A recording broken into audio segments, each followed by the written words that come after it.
The skies of humanity had bled into endless perpetual twilight, a choking umbra that stretched across forgotten star lanes and smothered whole constellations in despair, a darkness so profound and entrenched that entire generations were born, lived, and died beneath its shroud, without ever glimpsing the possibility of celestial dawn. This was the grim fist of the Age of Strife, crushing spirit and severing connection, snapping the luminous threads that once bound a million worlds into a glittering tapestry of shared destiny, leaving bleeding, isolated fragments adrift in a hostile void, fragments haunted by the frail, brittle memories of old storytellers, whose trembling whispers spoke of Terra not as a broken husk of rad-scorched rock, but as the radiant, thrumming heart of an empire whose shadow alone had once shielded them all. In this utter desolation, Terra itself, the silent cradle, became little more than a weary sentinel, its people gazing upwards into the meaningless dark, witnessing only flickers of distant catastrophe planets screaming silently as the bleeding wounds of reality known as warp storms swallowed them whole, swallowed their lights, swallowed their histories, erased their very names from the knowledge of any who might have cared.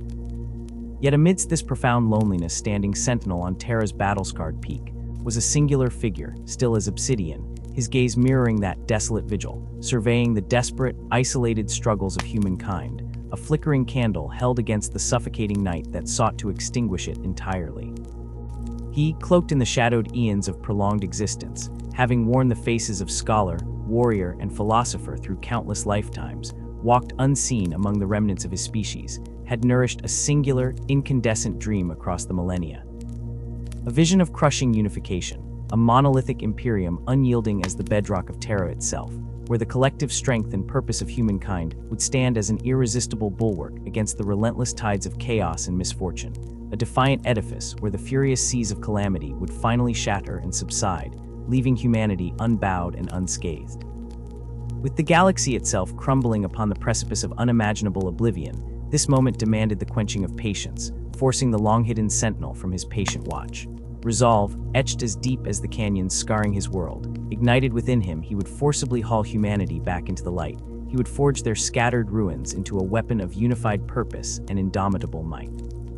But such a Herculean labor, the gathering in of countless lost and terrified worlds, demanded not just a leader. It demanded paragons, champions sculpted from legend itself, warriors of preternatural strength, intellect, and resilience who could become living extensions of his own implacable will, generals capable of carrying the crushing burden of his vast vision across the burning stars. Thus, deep within the labyrinthine, radiation-saturated bowels of ancient Terra, shielded by miles of adamantine rock and potent technological wards, humming against the ever-present prying tendrils of the Imperium grieving outside, he initiated the secret genesis known only as the Primarch Project.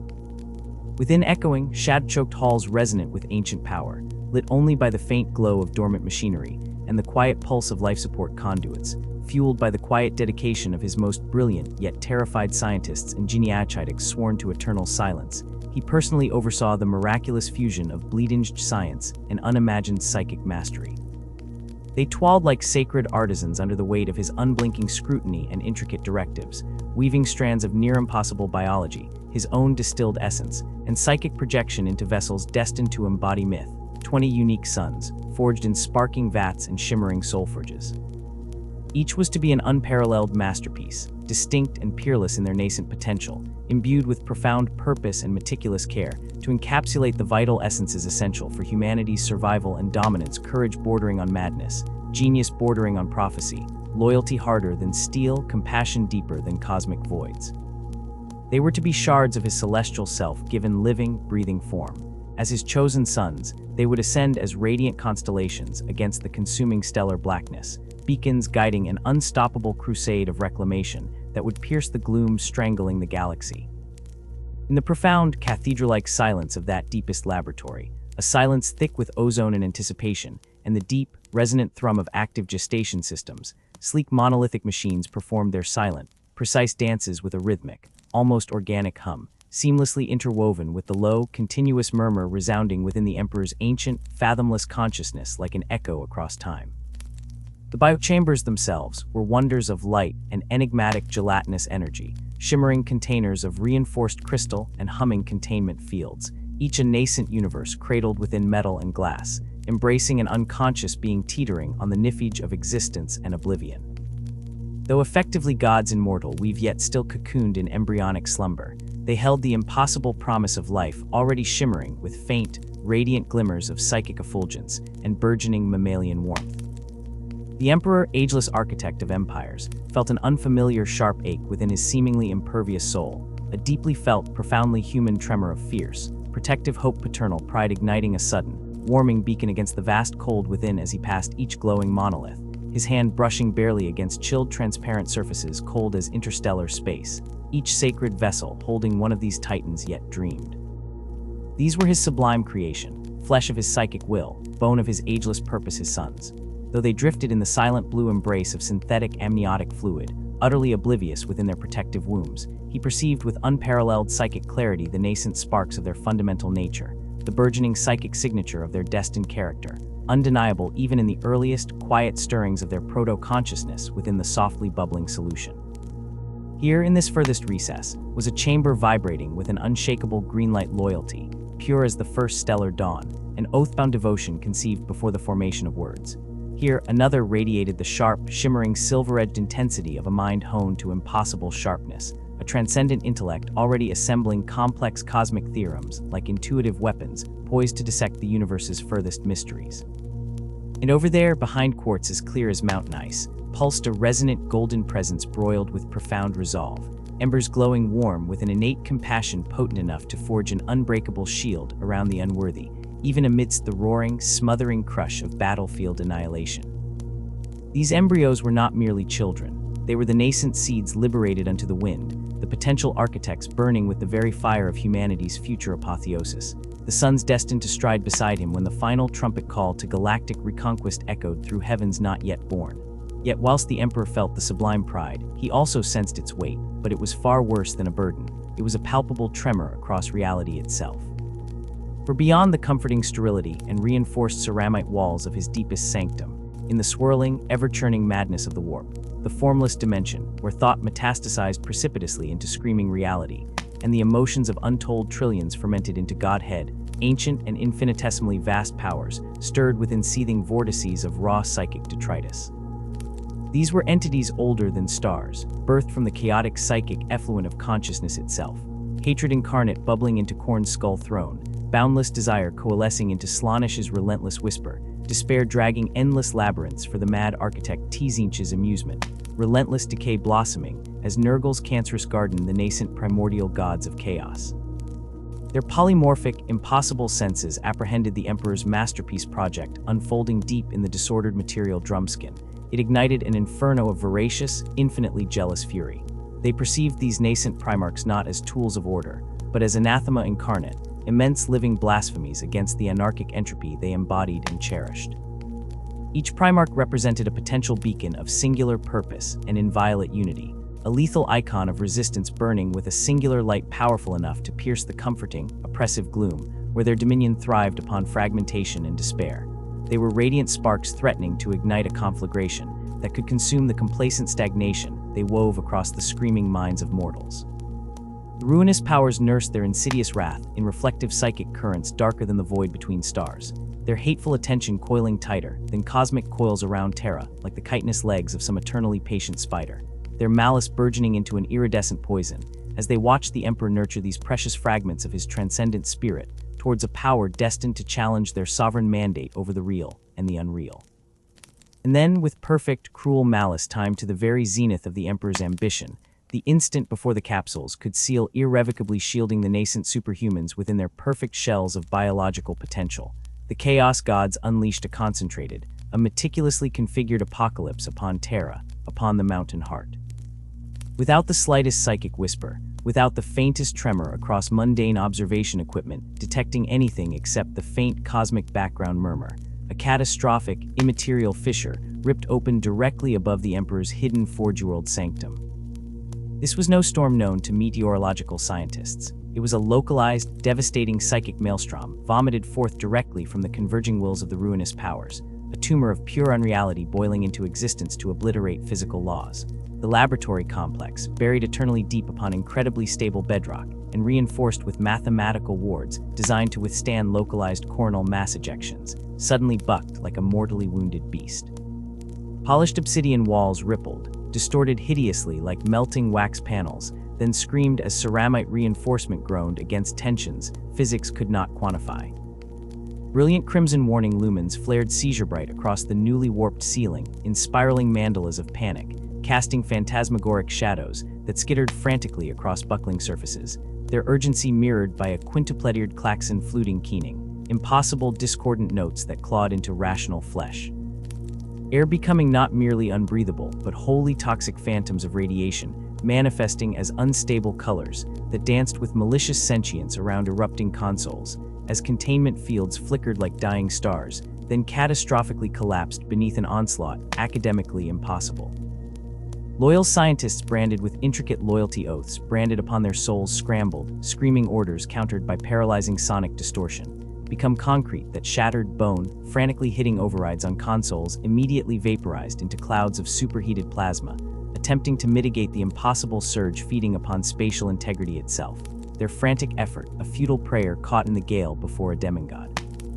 The Emperor, wreathed in a corona of incandescent retaliatory golden will that illuminated the collapsing chamber like the core reality flare at a dying galaxy center, strode unflinching within the unfolding reality rupture, both his hands outstretched, fingers splaying to project blinding skeins of psychic energy, now thick as obsidian chains wrapping the buckling facilities straining against implosion. His ancient face contorted inward upon itself, with a fury greater than any volcano upon Mars erupting beneath him, simultaneously, a focused amplification of his being directed solely at countering a dimensionally superlative apocalypse. Even this unprecedented concentrated projection, a searing psychic lance sufficient to vaporize mountain ranges through sheer mental discipline, was insufficient against a snappishly concentrated convergence of four dark gods channeled through the very raw substance of unfiltered chaos, concentrated upon snuffing out these 20 nascent hopes. A sudden inward concussive pressure wave, a localized warp singularity guillotine, screamed through silencing all resistance with a brutal finality beyond sound. In a fraction of an instant unnoticeable by mortal cognition, yet agonizingly protracted for the quicksilver-enhanced eyesight of the Emperor, the technologically sanctified biochambers, thrice shielded against threats originating in physical reality he could conceptualize, failed under pressures originating from outside conceptualization. Anchors slicked with impossible energies sheared away silently into screaming void, impossible tensile fields generated by perfect machinery, refined over relics 10 millennia-old decades before the old night swallowed Terra whole, evaporated into geometrically impossible smoke unphotographable. One terrifying heartbeat echoing amidst the suddenly mute, overwhelming destruction as the Legion pods buckled, their crystal facets cracking like ice upon a suddenly frozen lake, while the precious fluid containing the Emperor's children boiled momentarily hard vacuum leaking.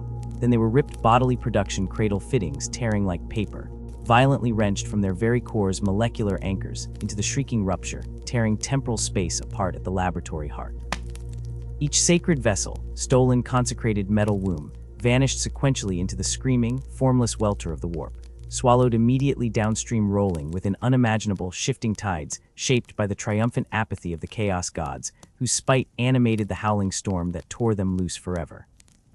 Space reconstituted itself around the violently emptied spawning chambers abruptly, the overwhelming, physical silence that fell throughout the devastated facility tunnels moments later was palpable enough to shatter bones. A deafening absence felt within the skull long after the shrill keening implosion faded beyond human tolerance into whispers beyond the veil. The Emperor stood immobile amongst the desolation, amidst puddles of rapidly solidifying promethium coolant mingled with unknown processed amniotic fluids sprayed from ruptured pipes and destroyed hermetic seals, coughing smoke tasting of shattered hopes and discharged capacitors. Surrounding him, shattered plasteel reinforcement struts lay twisted impossibly into fractals. Wrecked terminals sparked facing directions that hadn't existed moments before. The air hung heavy with the bitter smell of burnt ozone and lingering psychic trauma mingling with the metallic tang of failed containment. His face, carved from millennia plus the weight of galaxies, darkened unto basalt carved millennia ago upon a lost world far beyond recovery. Intense arcs of suppressed psychic energy pulsed visibly across his fists balled until ancient knuckles shone white bone beneath the skin, yet his features remained terrifyingly impassive, an iconic periodic mask of profound, suffocating loss burned beneath cosmological scales. They were stolen, not destroyed. He felt the fragile pulse lines of their yet unconscious existence flicker across the vastness, like distant candles shaken by cosmic winds perilously low, yet stubbornly refusing extinction. They had survived insensate, traversing the tumultuous madness billions have gone mad glimpsing, flung wildly towards unknown stellar voids beyond his current arm's reach, scattered by the unfathomable caprices of chaos. He would abandon nothing. Every scattered genetic offering would be recovered. The dream would not fracture here upon the threshold. Lost though they were beyond the screaming veil of the immaterial abyss, flung to planets unknown and unforeseen, charted only in the detritus of ancient Terran predictive models, discarded millennia prior, shattered under circumstance, they would not merely survive. They would flourish, grow mighty unto the fabric of myth, into the warriors he forged them to become, fed upon the brutal alloy of alien worlds far removed from his surveillance, tempered there against realities unforeseen, until that moment from eons hence, when navigators learned once more to navigate the immensity without the demon whispers as their sole reference. He would stride to the edge of all known creation and meticulously draw each precious shard of his own essential self back unto the reuniting truth of the Imperium, already calcifying in his resolute mind. He would rebuild his legion sons from the shattered, scattered remnants. When the unnatural storm finally receded into shocked, persistent silence, softer than ash drifting within the Emperor's hollowed halls, where nascent hope had once pulsed in luminous synchrony within 20 glass Beljar-thin vessels. 20 infinitesimal points of magnificent genetic light began steadily diminishing separation. Each initiation capsule buffeted upon currents wildly unpredictable, deeper than gravity, born in distant dying stars beyond Proxima Centauri, barely studied, yet by pitiful Terran survivors peering upwards blindly for rescue that would never come. Each pod carried away upon psychic bellows conceived in malice and lunatic whim, speckling dust-like into nothingness across a yawning void already drowned in twilight yearning. Had a distant cosmic eye witnessed the flight, it would have perceived a scattered shower of crystalline flakes hurled viciously by a distinguished mad wind across a shore, simultaneously extraordinarily vast and increasingly claustrophobic, illuminated briefly as radiant fireflies trapped momentarily within a black bottle, momentarily unstoppered before oblivion, before falling once more into smothering velvet depths. Within the horrific fluid silence of the warp itself, where impossible shape coalesces only fleetingly around chaotic ideas, whispered aloud somewhere by mortal consciousness moments earlier, echoed backward then forward, simultaneously fracturing time. Each Primarch drifted unknowing consequence, comforting illusions, rocking warmth, protecting their barely sentient forms within gestation, fluid like amniotic oceanic currents, distorted in nightmares conceived in fleeting terrors forgotten generations past. Those seemingly oblivious infants possessing, as yet dormant hearts, barely registering pulse, swaddled embryonic-shaped forms floating unaware of catastrophic theft or cosmic trajectories. Even so unimaginably potent, beyond any terrestrial-born infant conceived naturally in millennia, ready even then to shatter stone merely kicking whilst dreaming, stirring with nascent intellect potentially capable of comprehending hypermathematical constructs centuries ahead of standard Terran neurological development, even as their physical bodies gathered minute-strength cell by rapidly multiplying cell. Their respective journeys to exile became agony-laden epics, authored by the whims of things containing utter malice, gnawing at the raw energies, sustaining their flight vectors drafted in twisting ink, designed to erase destiny designed millennia prior.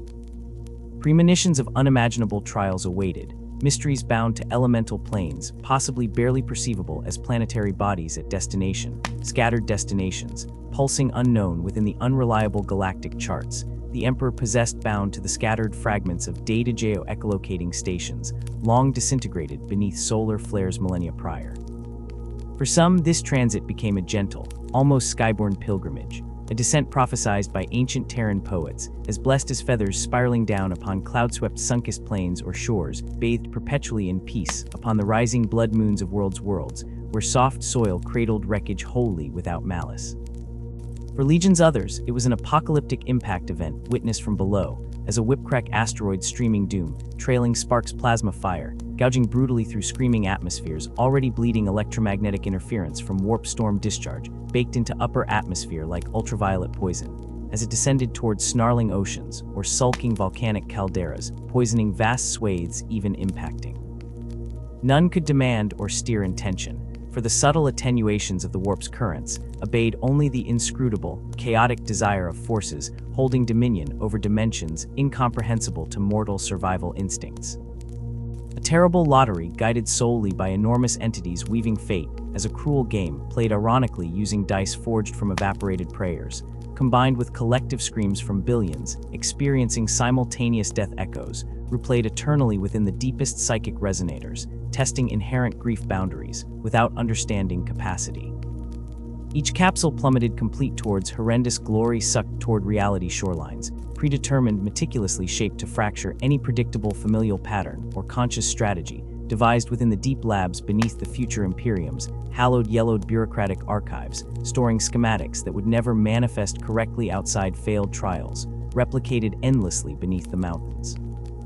One incredibly beautiful fragment of encapsulated life force resistance, sculpted from unbreaking paternal faith, was seized by currents impossibly scathing, winds burning colder than the terrible void frozen within collapsing stellar cores at universal collapse edge, sent hurtling decreed by forces whose laughter mimicked shattering glaciers toward a destination that itself could only be considered a savage shriek, rendered upon the star chart draped celestial canvas.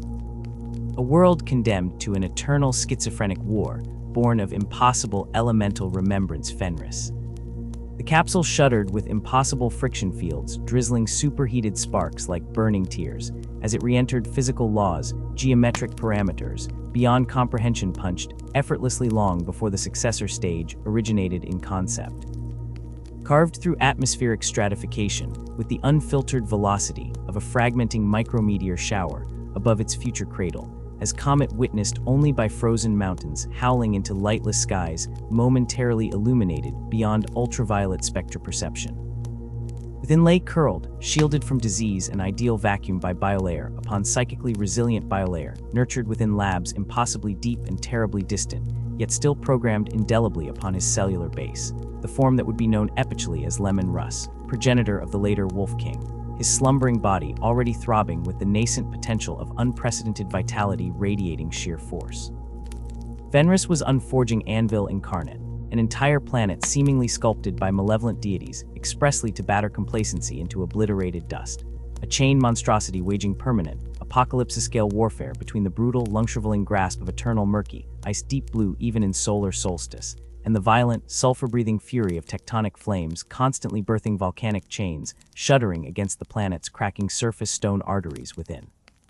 Its geography constituted permanent conflict upon a continental scale. Mountains existed solely as daggered spears of albino ice, slamming brutally against molten rivers, carving weeping wounds ever-widening throughout frozen continents, relentlessly pulverized during geological fuming periods, while surrounding violent equatorial seas roared to unleash monstrous beasts capable indeed of swallowing ships, designed to withstand sea states, generated on planetary bodies known to experienced Terran vessel captains, still operating through rudimentary sail technology forgot. Worlds. Fenrisian seasonal cycles enacted torture globally.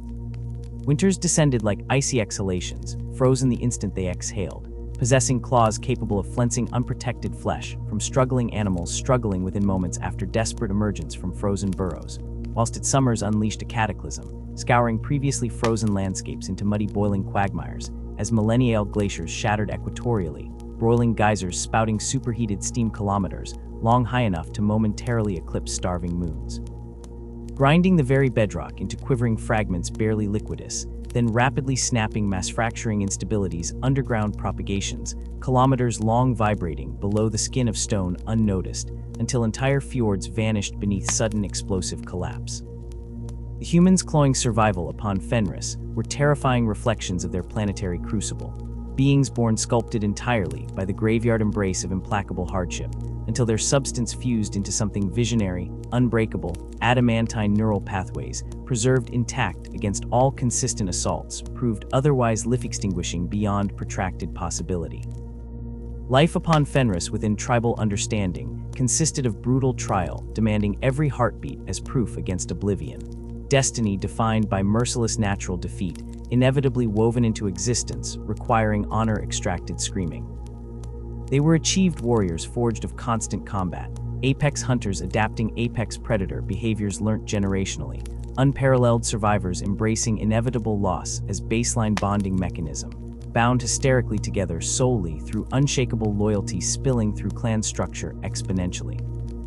They revered immense strength above life-sustaining solar flares, physical certainly, transcending nearly every known mutation curve charted across laboratory reports, presumed obsolete millennia prior. Simultaneously, spiritual resilience fused against fracture along emotional fault lines, otherwise doomed to spontaneous combustion, whilst mental discipline capable of maintaining focus amidst hypothermic agony, capable of liquefying synaptic signals within less robust brain structures, without implanted genetic microtreatments long forgotten before Fenris, becomes independent colony status. They upheld courage as supreme indispensable as oxygen. Bone marrow generation, or viable water, deep beneath ice cataracts spreading fractally towards enlightenment. Upon Fenris, existence required confronting the monstrous magnitudes of world cruelty directly, accepting the challenge one day at blindingly harsh time, stretched thin across millennia, progressing glacially, enduring the apex, suffering the land itself, could manufacture using elemental tools beyond conceptual understanding. Reborn, it demanded unyielding, enduring unyieldingly predetermined cyclical patterns, without flinching whatever price, extracted measureless psyches, elsewhere instantly wilt, requiring sedation terminal. To Fenrisians hardened beneath skies eternally bruised red with geothermal discharges, incomprehensibly ancient by Terran historical standards, recovered hyperfragmented millennia later. Honing survival required multiple consecutive lifetimes, inhabitant absolutely certain, arrives physically unprepared, underdeveloped against probabilities exceeding the immediate. Splendid heroic death glinting atop, field sterile frozen, eventually preferable, than prolonged coward subsistence ending vaporization, beneath flood entirely, without consequence necessary honorless, entirely ignoble extinction. Their settlements formed painful clusters barely discernible across phenom-resistant environments, small, defiantly scattered microhabitats, desperately tucked within the pitiless shelter of vertical granite cliffs, eternally threatening to shed vast slabs snow-deposited weeks prior aside. Or clustered low-sweating barely within jagged pine forests, eternally darkened even beneath endless summer midnight sun, during seasons temporarily suppressing furious storms, vomiting avalanches downwards, almost instantaneous velocity quicker than sound, tracked across valley basins hundreds kilometers apart, instantly smothering. Each constituted clan, unified almost fanatical biologically, against outsiders, differing by microgenetic markers discernible instantly, proudly self-contained miniature societies, weaving their unique warriors wielding implements constructed fresh each season. Their sustained hunters clustering weapons of self-forged unbreakable alloys, obtained from reflecting crystal mountains deep beneath calderas only approachable, when glaciated paths showed weakness, periodic hesitation, from relentless geological pressures, tearing open mantle cavities too dangerous ordinarily. Their unusually perceptive seers, straining through ancient tales, ancient prophecies, concerning sudden stellar objects appearing predictable time sequencing centuries, apart almost rhythmic consistent cycles, interpreted by lunar phases, temporarily unblocked observatory gaps, inexplicably torn into persistent atmospheric storms, virulent corona, coruscating eternally over planetary north magnetic pole complex. These legends passed relentlessly from crowded feasting to cleared morning halls, each consistently lit flames, reflecting golden warmth against frozen exteriors, barely holding environmental thermal stresses designed to negate basic survivability conditions.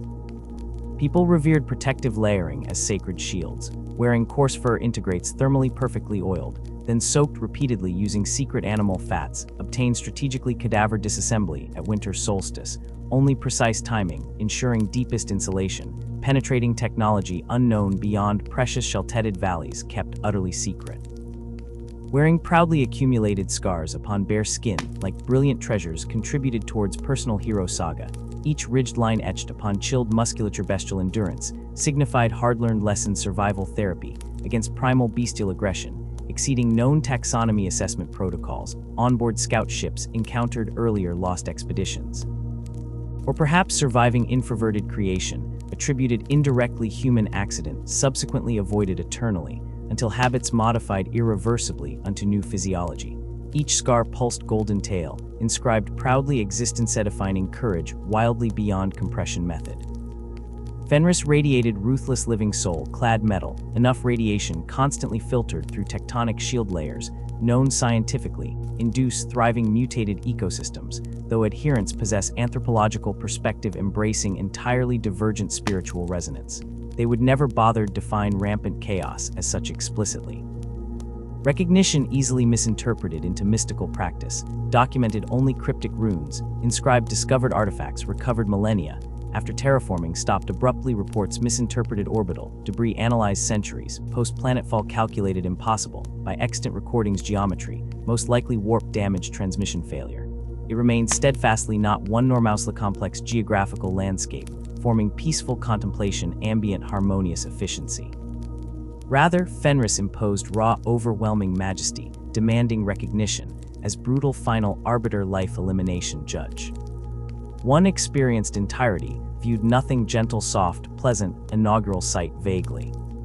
One perceived grinding terrible splendor constant motion in, unending theater violence stalagmite ice cliffs, collapsing without precursor, entire planetside may shift kilometers, lower resultant tsunami wave, traveling kilometers minute crushing coastal populations, reliable data remains fragmented blizzards of needless finer than microscopic razors, sheeting blindly sideways storm fronts avalanching abruptly downwards pulverized century accumulations, crystal ice formed layer upon migrating stratified continent pushing glacier formations, structure highly anomalous geophysically, almost biological fractal progressed slowing upon basal crust instability.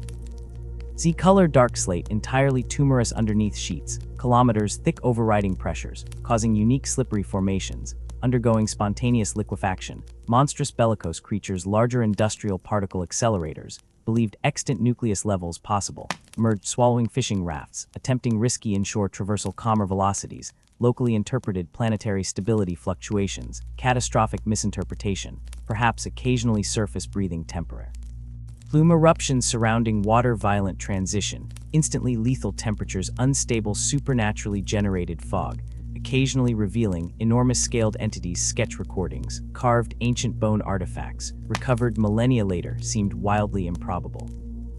Vast heat generating primeval terrestrial creatures, unearthed awoken severe seismic activity necessity, drive surface seeking, prey massive enough require feeding periods, decimating nomadic populations, temporarily clustered around geothermal vents, considered hypersecure absolutely unassailable safety lifting entire clans, overnight possibly leaving complete skeleton transcontinental multiple bones, discovered hundreds kilometers, discarded sudden cessation predator metabolism. For stiff survival Fenrisian, required deep bone knowledge instincts beyond designed catalyst millennia famine pressures. Children learnt fundamental hunt, deadly significantly faster predictive neural response normal human physiology, designed consumption processing required necessary focused attempt, achieve ideal sustenance levels immediately upon exhibiting coordinated locomotion, presenting solution community divers, prey unlikely dangerous carcinogenic or metabolically inefficient. Learnt decrypt sky patterns subtle deviation light, penetrating perpetual swirling clouds, forecasting minute tempest regimes, hours earlier continental moving scalpel, bring instant hypothermic death travelers, unprepared weathered shelters proper overhangs. Learned anticipate structural integrity ice variants, form dependent footing terraforming impossible proximity, impossible geothermal vents, revealing hidden underground pathways, radiating deadly temperatures, inexplicably originating inconsistent magnetic dipole characteristics. Learnt navigate unsettling stillness trustworthy signifier, immediately preceding ground-shaking beast reclamation, external territory previous millennia, presumed seeded quiet beast negligible energy, concerns unrelated aggressive reclamation assaults utterly decimating camp with imminent sensory perception, preemptively triggered millennia recurrences determined reliable indicators, biologically proven adaptation, good biomechanics unnecessary difficulty, unfolding geological disappointment. Potential resource allocation, missed seasonal window, harvest impossible extinction event, triggered unyielding winter conditions, unexpectedly stretched biennium, denying majority freshwater sources, freezing instantaneous point river flow accessible, normally during precise solstice phase, maneuvering required extreme physiological demands, unexpected developments. Naturally they evolved reputed sensory gifts, absurd superstitious claims, fifth alternate dimension transport medium auric tracking deep within territory, claimed impossible terrestrial, across full planetary circumference distances, ignoring continental drift, mathematically impossible correctly measured magnetic declination distortions, peculiar Fenrisian evolutionary advancement.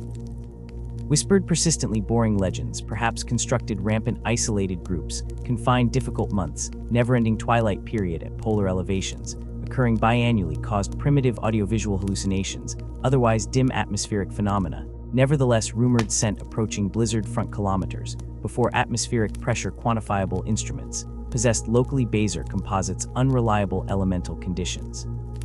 Here distant hunting wolf alphas signaling gathering pack movement, long before ultrasonic vocalizations, breach sound barrier fantasy skeptical observers, noting only deserted structures abandoned millennia, prior unsuitable locational improvement, implied retelling possible collapse cultural narrative amplification, oscillating generational memory.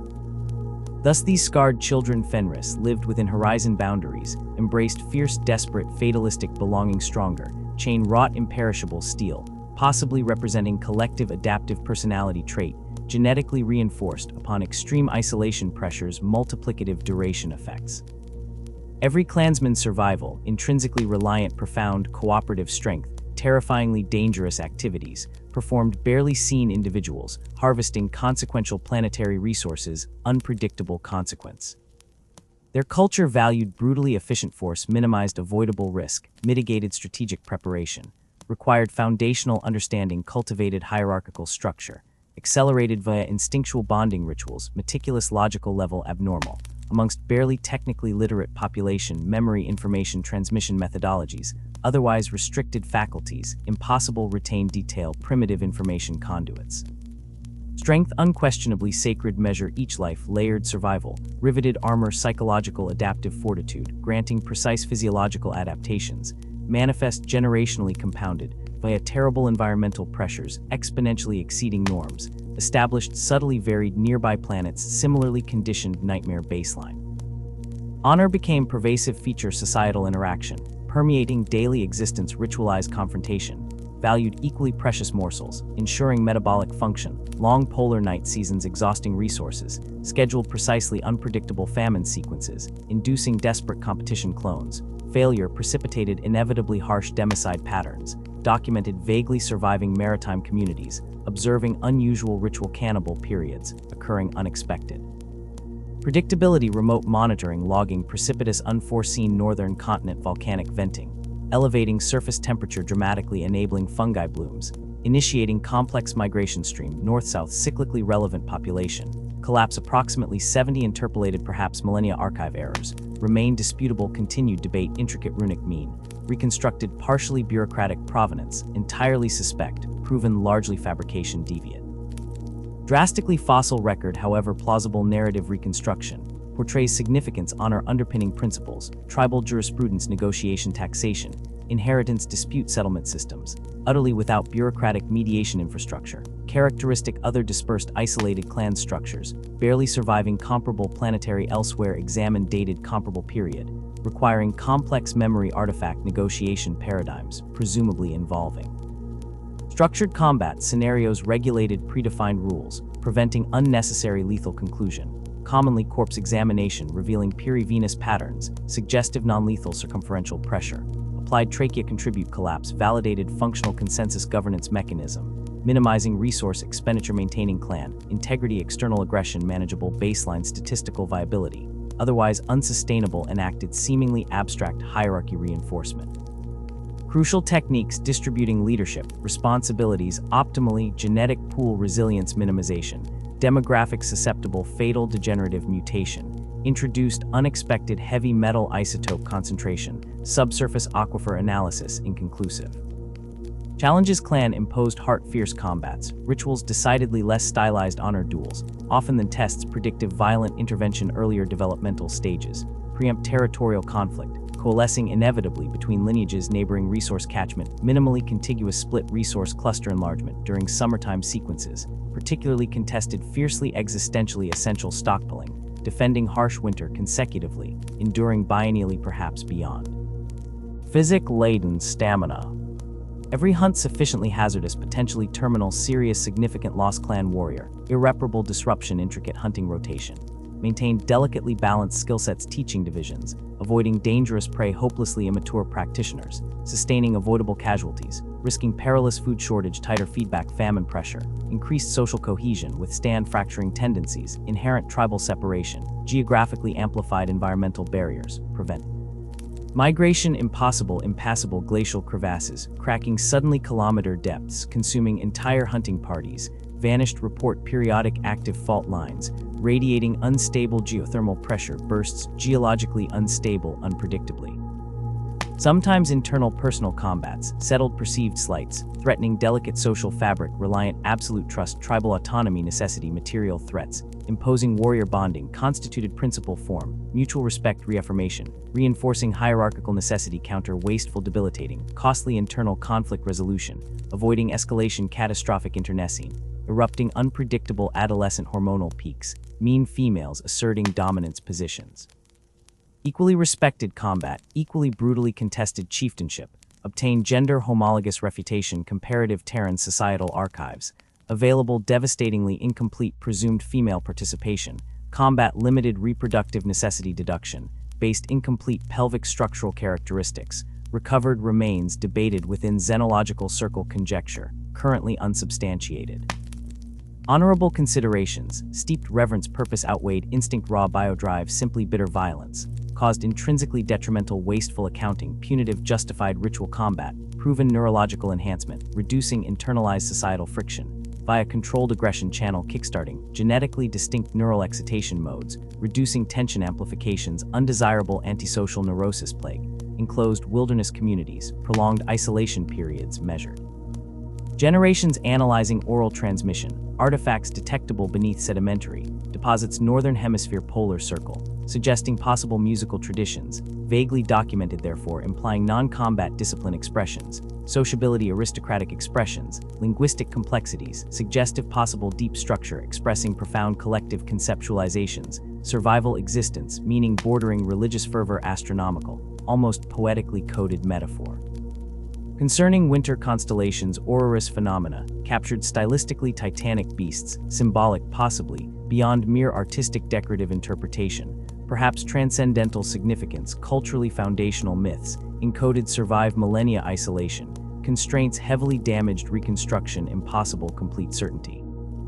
Indubitably cornerstone belief systems embracing fatalism, coupled uncompromising courage facing inevitable oblivion, daily certainty, rebuilt society, persist upon brink perpetually. For the enduring people Fenris existence, maintain steadfast gaze towards unconquerable force, witnessing emerge victor opposition, continuous overwhelming strikes, formed backbone nobility, terrifying perseverance. Then upon utterly savage winter's night witnessed barely atmospheric fighter capable sustained flight, impossible postulated conditions, remotely resembling atmospheric profile Fenris, sky split, violent catastrophic sound, traveling simultaneously miles wide, expanding concentric waves, cause structural shaking, permanent fissures, appearing across mountainsides kilometers away. Witnessing locals witnessed perhaps collapsing star, exploding impossibly close brightness, excruciating, fully illumina, the bone-deep chill of Fenris gnawed outward from the snow-laden mountains, an ancient, indifferent cold sculpting glaciers, and freezing the blood of lesser creatures. Yet here, within the metallic embrace of a strange vessel half buried in an ice gorge, a different warmth pulsed the unnatural heat of dying machines and flickering, enigmatic lights grown sickly. From this womb of forgotten technology, wreathed in steam battling the frost, a small figure clawed its way upwards, raw and new, venturing naked into the blinding expanse of pristine snow. A child, impossibly alone, untouched by the world's nascent savagery until the shadow fell. The Thunderwolf and her cubs, creatures whose very presence vibrated with bestial intelligence and territorial ferocity, emerged from the howl of the wind. Immensely powerful, blending seamlessly with the gray drifts, the mother's golden eyes fixed upon the vulnerable intruder. For any human, this encounter promised only a swift crimson end staining the virginal white. But the great she-wolf halted, her breath a plume like frozen smoke, sensing something suspended, palpable in the air. This little scrap wasn't mere prey. A nucleus of contained, ferocious will radiated from it, echoing her own instinctual core, fierce enough to give her pause. The internal debate, a silent calculus of threat and kinship, lasted but moments. Instead of tearing the child apart, she nudged him closer to her own offspring, accepting him into the shaggy warmth of the pack, a strange cub raised alongside her own ferocious brood beneath endless skies and whipping snow. Years later, when Russ was straddling the awkward chasm between boy and youth, his lupin adolescence defining him as starkly as the mountain crags, the pact shattered. A Fenrisian hunting party, hardened souls accustomed to stalking seaworms in crushing depths and fireworms across volcanic, sulfurous shores, creatures that twisted legends into waking nightmares, came upon the wolf family. Clad in thick furs against the biting wind, they saw only beasts threatening their territory, unmovable obstacles in their path. Steel flashed, arrows sang on frozen strings, and the ferocious defense of the she-wolf and her young unfolded with brutal swiftness, a whirlwind of snapping jaws and desperate courage against coordinated human savagery. But when the silence finally settled, heavy and terrible upon the ruined snow, stained dark with lifeblood, the hunters found themselves staring not only at carnage, but at an impossibility. Already by the time the noble mother wolf fell heavily to the ice, life fleeing her magnificent form, the boy they hadn't even noticed, the foster cub raised on milk and blood and honed by mountains, had struck back. A dozen of their number, seasoned warriors each, lay dead or dying around him, felled by a storm of primal fury incarnate. Toppled figures sprawled on crimson snowbanks, their experience useless against a whirlwind of teeth and claw-like fists and unparalleled, savage instinct. They had endured the mysterious terrors lurking within icy waters, stared down vents spewing earthly fire, navigated the desolate emptiness of the frozen wastes where madness whispered on the wind. But this changed the fundamental structure of their reality. Here stood a contradiction in flesh, a child, yet a force of nature, a boy, yet a butcher wrapped in youthful skin. It was a warrior named Bonnie, whose own eyes held the flinty spark of harsh experience, who found the courage or perhaps the desperate curiosity to step forward. Keen axe held ready, a lifetime of lethal skill etched into his posture, he inched towards the lone survivor standing amidst the wreckage of his worlds. The boy was splattered red, breathing hard like a trapped animal, but radiating a terrifying, coiled vigilance. Bonnie halted. Instinct deeper than reason, a connection forged in that frozen, blood-scented silence, guided his calloused hand. Slowly, deliberately, he laid his axe on the snow, the thud of steel on ice near silent beneath the wind. He knelt, movements measured and devoid of overt threat, reaching out not with a weapon, but with gentleness. Brushing away the thick, tangled locks of russet hair matted with sweat and gore from the child's face, he peered intently from beneath the protective shadow cast by his heavy fur hat. Deep within those startlingly clear eyes, beyond the animalistic rage, he saw a fierce intelligence blazing back at him, a comprehension and a challenge that pierced like the mountain wind itself, sending a shiver unrelated to the cold crawling up Bonnie's spine. Recognition sparked not just of a creature, but of something profoundly potent. Then, mirroring Bonnie's gesture with unnerving stillness, the small hand lifted, palm open, a fragile echo of peace offered back through the crimson haze. The moment hung thick with unspoken understanding. This was no mere foundling pup. Heaving collective breaths, the surviving hunters, hearts pounding with residual dread and burgeoning awe, gathered the boy from the unforgiving heights, bringing him down from the domain of wind and wolf-lore into the relative warmth and burrowing safety of their own tribal hearth. They named him Russ, for the land had gifted him its own wild, unyielding essence. He was as chaotic, enduring, and resilient as the mountain stone sculpted by glaciers. Within the clan's stone-and-hide longhouses, amidst the fires of communal life, Russ grew swiftly, nurtured by these fierce people who saw a strange reflection of their own fractured planet in his eyes. Yet even as he learned their tongue and ways, sharing their meals and partaking in their rituals, he remained intrinsically apart. He possessed an unnerving affinity, an unspoken dialogue with Fenris itself. The dark forests held no true secrets from him. The treacherous slopes offered handholds visible only to his vision. The elusive Arctic beasts seemed almost to acknowledge his presence. When he was old enough to walk without stumbling on ice, he vanished for days at a time, slipping away at dawn only to reappear at twilight, bearing fresh scars like tribal markings etched upon skin, spinning tales of crevasses navigated and avalanches outrun. Yet never was he truly alone. The great gray wolves, ephemeral as mist, stalked at the periphery, their amber eyes gleaming in the twilight. They moved with him, a spectral honor guard, not threatening the clanfolk, yet utterly attuned to the boy. Silent as smoke, they flowed across the landscape, guardians bound by an invisible tether. Soon, he became as comfortable padding alongside his lupin kin as he was sitting by the tribal fire. He mastered their language of subtle breaths and fluid movement, stalking with weightless tread that barely dimpled the pristine snow, reading intent in the flick of an ear, understanding the complex tapestry of scent marking territories.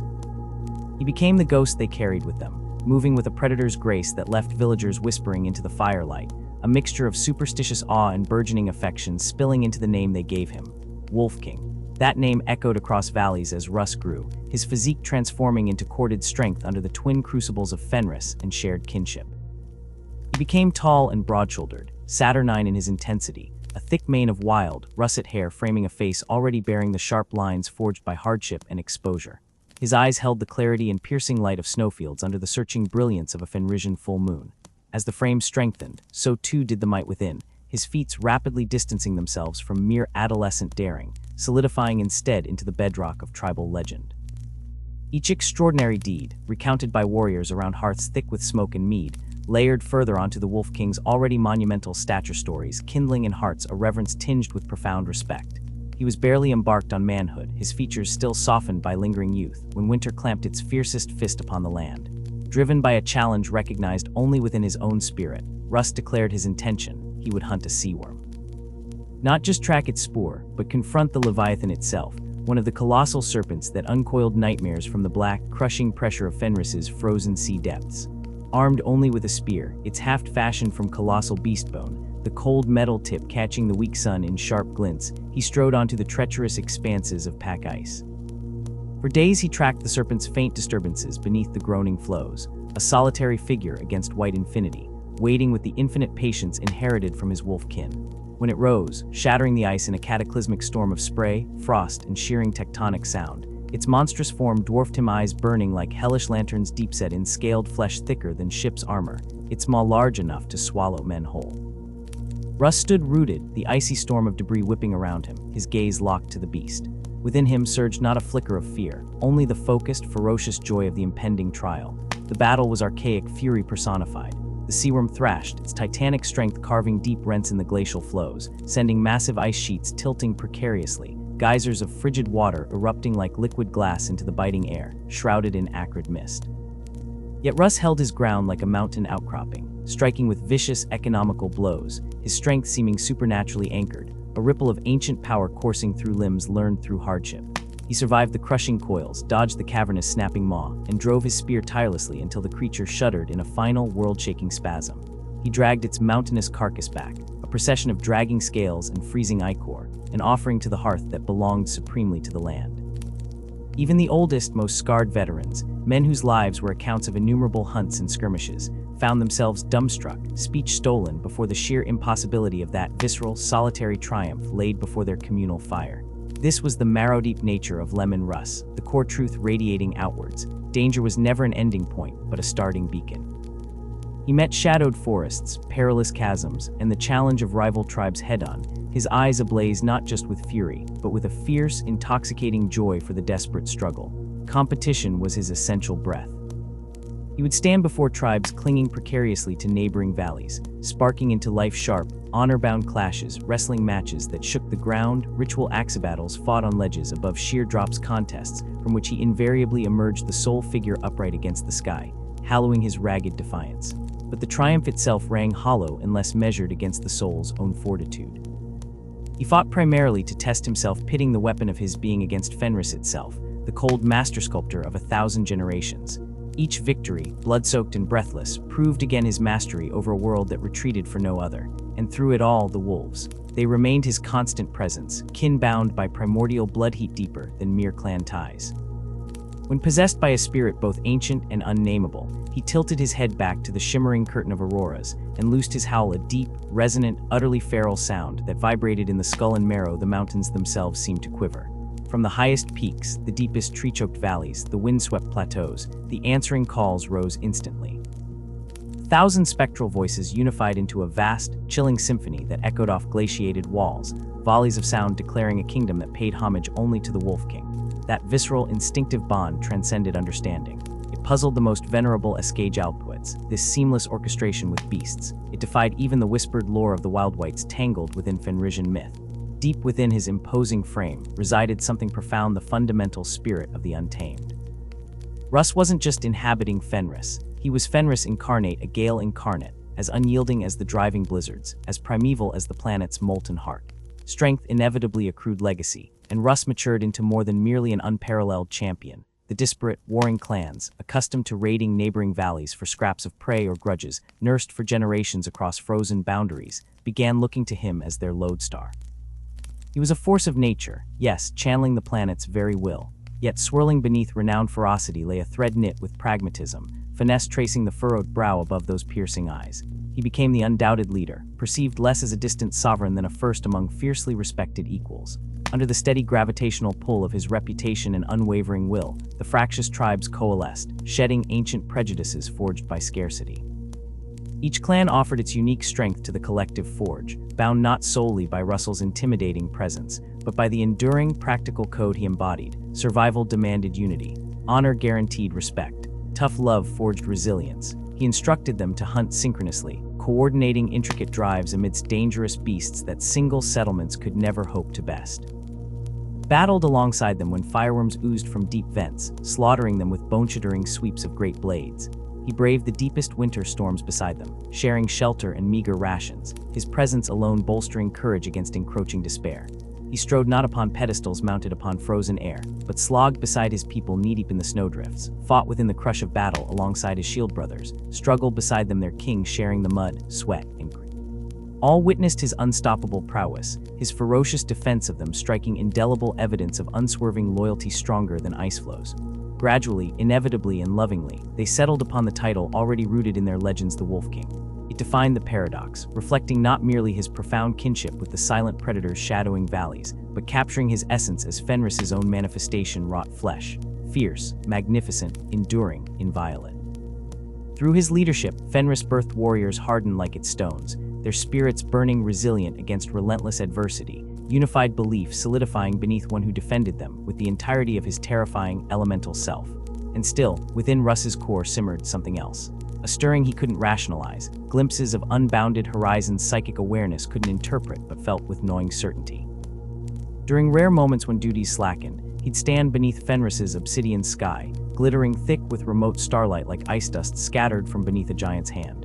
His gaze would lift, unfocused yet sharply intense, searching the seething constellations beyond the shattered white peaks. An expression would briefly settle onto his Wolflian face that his closest hearth companions struggled to comprehend, one detached and almost yearning, changing him for fleeting instants less the fierce king, more the stranger found long ago among the snowdrifts, listening to a distant call woven into the cosmos only he seemed tuned to hear.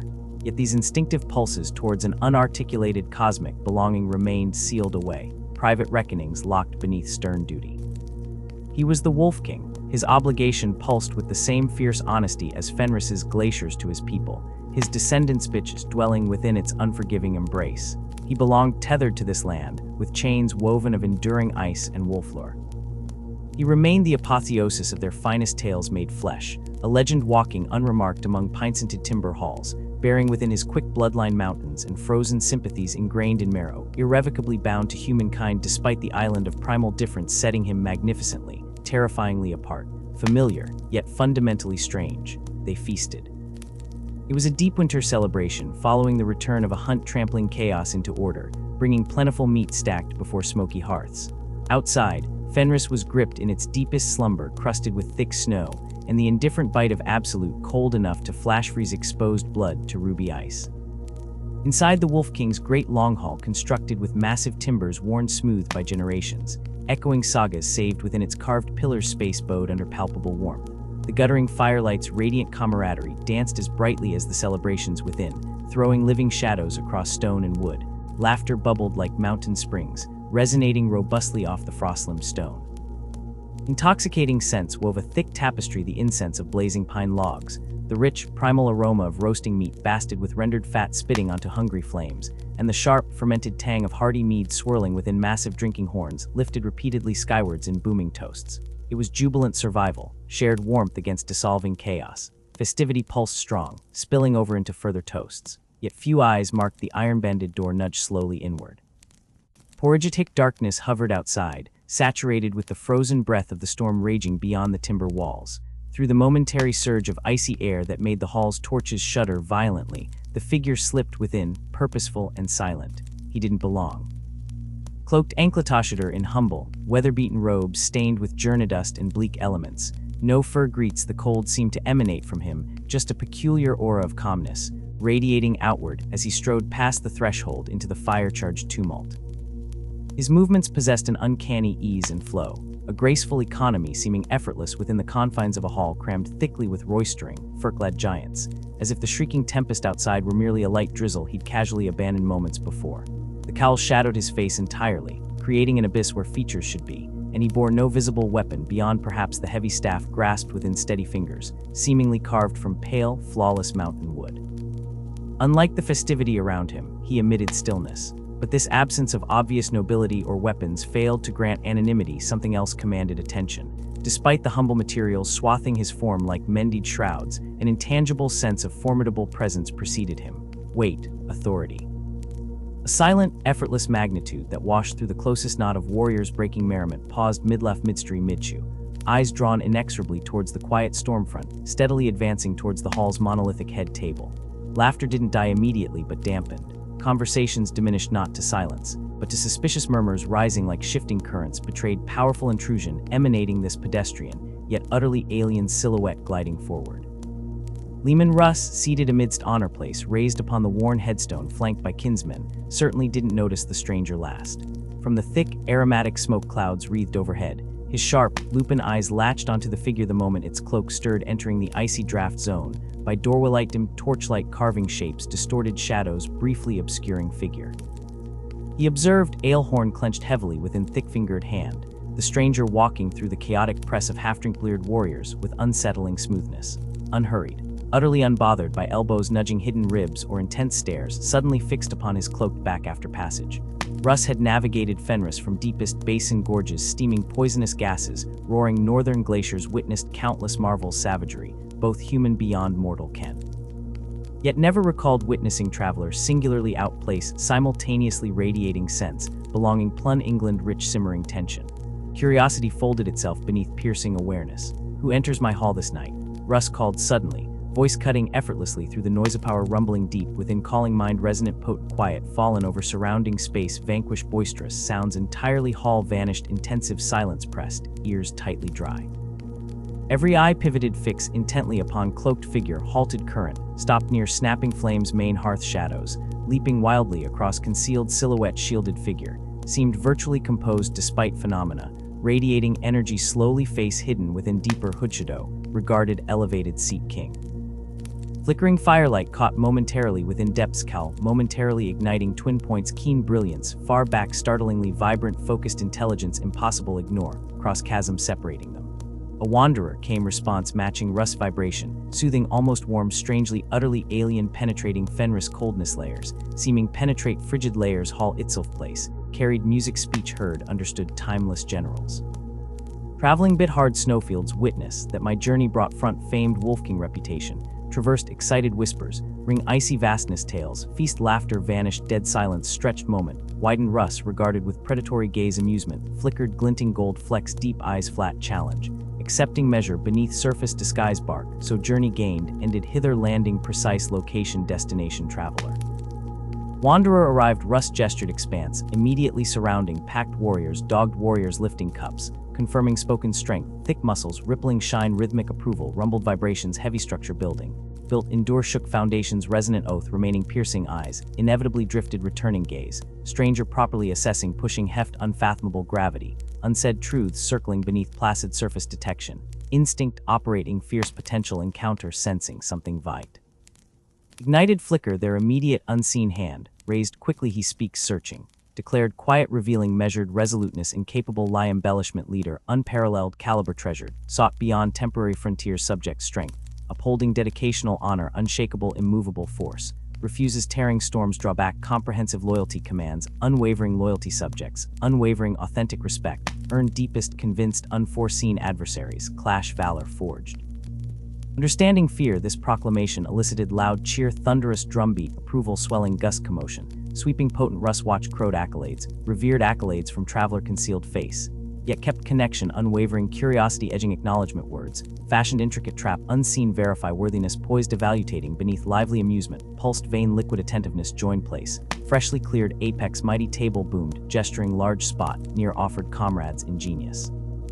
Devised potently poured copiously filled carved horn, extended generously sized slab juicy venison, roasted blazed crisp savory perfection, Perhaps strange found digestion, worthwhile conquer, intimidate, display ability, emerge instincts, confrontational, sideline, approachable, estimation, elevated, respected, figure, thoughtful, curiosity, sharpened, auguring, testing, felt, persistent, settled, gracefully, bench, solid, hand, held, wooden, horn, weathered, appreciated, accepted, roasted, sustenance, honored, act.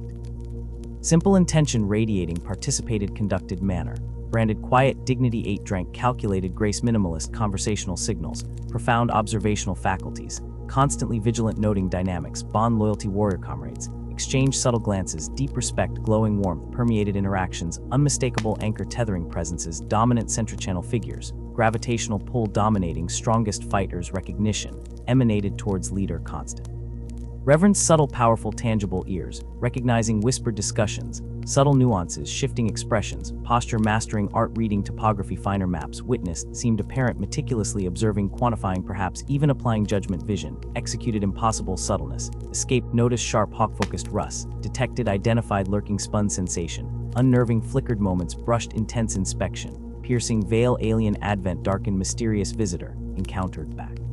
Glance, instantly sparked, flood, distinct, disturbing, familiarity, terror, anchoring, gaze, power, undisclosed, truth, fever, recognition, uniquely unsettling, possibility, glimpsed, knowledge, reflected, assessing, eyes, new, profound, startlingly, well, perhaps, surpassed, understanding, spoke, unsettling, wrench, fundamental, grounding, noticed, couldn't unravel, presented, significance, recognized, yet found, impulse, intrigue, hard, dismissal, emanated, paradox, potent, mingled, palpable, strangeness, unique. Space, seemingly straddled, balancing, calculated, ease, wild assembly, simultaneously, part fabric yet conspicuously occupying some unknowable separate dimension, magnetically drawn towards, enigmatic, quiet, permeating, falsehood, mesmerized, weighted, confidence, artful, existing realms, dedication, impossible, resist, night, deepened, merriment, essential, subdued, pinpoint, distinct, focus, impossible, ignore, learn, perceive, contradictions, apparent, stoop, piercing, gaze, driving beneath, respectable, cloak, disguise. Immediate, implicit, said words, challenge, projected, forceful carries, undercurrent, subtle doubt, fiercely calloused warriors, stranger, palpable step, pattern, methodology, expert, complexity, fluidity, unconscious, shifting, canvas, perpetual appraisal, travelers, shoulders straightened almost imperceptibly, withered cloak, absorbing, zealous intensity, focused, laser, beam, trained, soul quarry, for have an appearance, normal, wanderer, Russ, declared, voice, quieter, fierce, vibrato, thread, authority, prowl, impossible, hide, beneath. Peasant shroud practice began, steep, disciplined battles, remain, etch, stance, trained eyes, discern, forged steel, sheath protector, clearly visible, forging journey, earn, pattern, rhythms, virile assertion, unerring, confidence, layered, invitation, accusation, robust exposition, hanging, charged, atmosphere, demanding payment, truth. The heavy air of the great hall, thick with the scent of roasted game and spilled ale, held its breath as the mighty Russ, the undisputed Wolf King, leveled his challenging gaze at the cloaked visitor. Carry no weapon, Russ's voice rumbled, a stark counterpoint to the relative quiet that had fallen. You speak of strength and honor, yet you've shown neither your strength nor your name. Tell me, stranger, what is it you truly seek? Silence, thick and heavy as cold iron, stretched taut between them. The warriors lining the stone benches stopped their feasting, eyes flickering with curiosity and wariness, fixed solely on the pair confronting each other across the scarred wooden expanse of the table. Every plastered skull and mounted trophy seemed to lean in. The stranger met Russ's piercing stare without a flicker of hesitation. His eyes, deep and fathomless, held a steady gaze that spoke not of challenge in that instant, but of an ageless alien wisdom, as if he surveyed not just a king in his hall, but epic stretching far beyond the crackling hearth and the frozen peaks outside. For a tense heartbeat, too, he remained utterly still, the quiet becoming a physical weight pressing down. Finally, when he spoke, his voice was a low murmur, deceptively soft, yet possessing an intrinsic weight that resonated in the bones of all who heard it, cutting through the residual murmurs with the pure, clean toll of a mountain bell. I seek a son. The plainness of the declaration only amplified its power. A warrior who can stand beside me, who can share in my vision, and carry the weight of a world reborn. The words hung suspended in the smoky air, vibrating with an unspoken promise, a colossal ambition. Deep within him, beneath the layers of chieftainly arrogance and Fenrisian pride, Russ felt a primal stirring, a resonance like a great drum deep within the earth, something primal and unnamed waking. He crushed it instantly. Instead, laughter burst from him, rough and ready, though this time it held a thin veneer over something sharper, a flicker of intense, dangerous curiosity, a spark he ruthlessly extinguished before it could show. A son, you say, Russ echoed, his tone thick with the deliberate mockery of one used to bending the world to his will, yet layered beneath it, almost imperceptibly, was a hint of strange reverence for the sheer audacity of the spoken ambition. Then you may have come to the wrong place, wanderer. The people of Fenris are born of the land and the ice, hardened on the anvil of blizzards, not conjured from the whims of travelers. He leaned back deliberately, folding massive arms across his broad chest, the carven throne creaking subtly under his weight. But he continued, the single word sharp as ice crack, "If you truly seek to test my strength, stranger, then you shall have your chance." A faint, almost imperceptible smile lifted the corners of the stranger's otherwise impassive lips beneath the hood's shadow. He inclined his head, a minimal gesture that was both acceptance and calm, unshakable confidence. "Then let it be so, Wolf King. I will meet your challenges as is your custom, and perhaps by the end you will see that I am no mere wanderer." And so they sat, the firelight dancing on their features, the immense chieftain and the enigmatic guest. An undefinable tension stretched between them, a silent measuring of wills, a challenge encoded in stillness. Russ felt a coil of thrilling anticipation tighten in his gut, the keen-edged sensation of standing on the precipice of a revelation, though the nature of that revelation remained maddeningly concealed by time. He was content, for now, to let the stranger stay, to let him experience the savage hospitality of Fenris. Let him try the trials that lay ahead like frozen rivers waiting to be crossed. Yet deeper than conscious thought, beneath the level of the feast and the boasting, Russ's ancient hunter instinct vibrated insistently. A sense throbbed, as persistent as the heartbeat of the mountains outside, that this encounter pulsed with profound significance. There was a recondite mystery enveloping the figure opposite him, an aura of focused, implacable purpose that resonated uncomfortably with the land Russ knew as ancient as glaciers, as unyielding as bedrock, woven into forces vast and terrible, forces utterly beyond the comprehension of mortal hunters or kings, forces Russ only dimly perceived in blizzards and the howling of vast, unseen things. That night, the mead flowed freely, mingled now with an electric undercurrent of raw curiosity and heated whispers that buzzed like captured hornets within the stone walls. The Fenrisian warriors, heirs to ice and storm, seasoned in hardship and blood, had never encountered anything resembling this cloaked figure who sat among them. He wore the drab garb of a weary traveler, yet he bore himself with an unnerving, imperturbable dignity that seemed to radiate outward, a palpable counterpressure to the hall's accustomed roar. Every subtle gesture, the stillness of his seated form, spoke volumes against the backdrop of boisterous feasting. But Leman Russ, the Wolf King who had felt the very frost in his marrow since birth, who could scent deception on the wind and track prey by starlight reflected in ice, saw past the traveler's guise. He saw unmistakably the posture of challenge within the stranger's quiet composure, the unspoken gauntlet thrown down, a promise of arduous trials yet to be named, yet inevitably pending. The stranger's pronouncement came not with a shout, but with the cutting clarity of ice shards landing on granite. "Then challenge the Wolf King I do, but let it be known, the nature of the challenge is the king's own to decide." A grin, fierce as a blizzard and alive with predatory eagerness, cracked open Russ's weathered visage. He surged to his feet as only a lord of Fenris could, making the heavy wood groan beneath him. His voice, pitched to fill the cavernous space like thunder rolling off mountain walls, boomed out. "Stranger, you come here seeking to test the strength of the Wolf King, and so you shall. But mark my words well, I grant respect only to those who wrest it from the teeth of the world itself. If you are to stride as my equal, then you must prove your worth, prove it in a tally fitting of Fenris." A torrent of approving roars crashed through the hall, near deafening. Tankards slammed onto tables, fists drummed chests, the noise raw and primal, steeped in the love of contest and primal valor. The stranger offered only the slightest, most serene nod of acknowledgement, his eyes flashing for a fleeting second with something perilously close to amusement, as if this very display, this primitive demand for validation was utterly expected, a necessary step in a far larger saga. "I accept your challenge, Wolf King," he replied, his voice maintaining its unsettling calm, resolute as stone. "Name the first trial." Russ gestured expansively with a thick forefinger towards the sprawling feast laid out before them, a staggering testament to Fenrisian plenitude and ferocity of spirit. Heaps of violently roasted beast meats, steamed pungently on massive platters, seasoned not with delicate herbs, but with the bite of glacial salt and harsh mountain spices known only to the tribes.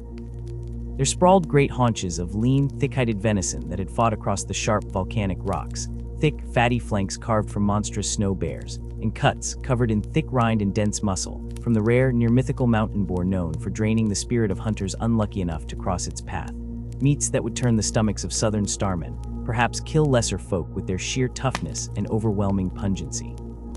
"If you are to match me," Russ declared, spitting the last word like a challenge, "then let us see if you possess the gut for Fenris's bounty. Eat voraciously. Show this hall if you can endure a meal truly forged for the Wolf King." Ecstatic cheers and raucous laughter exploded anew. Warriors pushed massive platters laden with steaming, dripping cuts forward towards the table's center. Russ took his customary place, the head of the table like a natural extension of his being. He seized a long, wickedly sharp knife, carving off a dripping portion of Nero venison wider than any normal man's face, and sank his teeth deep, tearing the tough meat with vicious relish, the rich juices smearing across his chin. The stranger observed this display for but a moment, the scene seemingly burned onto the surface of his ancient eyes. Then, with a calm that bordered on serenity, he reached forward, selecting a substantial portion of the steaming, fatty snow bear flank, lifting it to his lips with a disconcerting ease that utterly belied the sheer massiveness and aggression demanded by the challenge. He consumed it without any flicker of strain, matching Russ' Titan bite for Titan bite, his expression remaining impassive, stoic, though a distinct, deeply satisfied glimmer shone like frozen stars in the depths of his otherwise unreadable eyes. Russ's thick brows knotted together over his prominent nose, a frown etching lines of genuine surprise. This stranger did not merely endure, he seemed to possess the fortress-like constitution required, the staggering, spice-laden flavors that numbed the lips and burned the throat, the unyielding tendons and ridges of dense muscle that would tire the jaw of a Fenrisian battle ox. All were met and mastered with unnerving indifference. Plate after groaning plate was ferried forward by eager warriors anticipating failure, yet the stranger stood firm, uneroded by the onslaught. The roaring hall gradually fell into a charged, profound silence. Each broad-chested warrior leaned forward, rapt, eyes tracking the relentless consumption of both men. Their predatory jaws worked like industrial engines, their focused gazes blazed fiercely above piled bones and scraped clean trenchers. As the feast ground on, impossibly long, the stranger's monumental, unflappable endurance began to kindle a slow change in Fenrisian eyes. Low, guttural grunts of appreciation started to breach the hush-grudging nods passed between hardened men, for it was indeed more than notable. It was staggering, unprecedented strength demonstrated. To merely survive such a feast might be spoken of for a generation. To match the unstoppable appetitive fury of the Wolf King himself. That touched upon the borders of myth, yet when the stranger finally lifted his head from a bone picked meticulously clean, he perceived a subtle shift in the room's focus. He saw the clearing amid the feast debris before Russ not once, not twice, but 3 enormous Oro carcasses, stripped entirely to gleaming white bone and shining gristle by the Wolf King's relentless devouring. The gleam of triumph was sharp in Russ's eyes. The first trial unequivocally belonged to him. Russ leaned back heavily against his carven throne, setting down a final, wipe-clean bone with a decisive clack. He regarded the stranger with a sharp eye, a raw, competitive respect kindled. "You have met the table's trial, traveler," Russ admitted, the grudging acknowledgement clear in his growling timbre. "This was no small labor. But listen, there is more to Fenrisian strength than a capacity for mountains of meat." His gaze swept the captivated hall before locking again on the stranger. "Now, let us truly test if your veins run with blood or mere water. Bring forth the mead." With a motion that was both command and invitation, he beckoned. A nearby warrior, grinning fiercely, hefted 2 immense tankards, crafted not for common men but for Jotunkind, their insides brimming with liquid night Fenrian mead.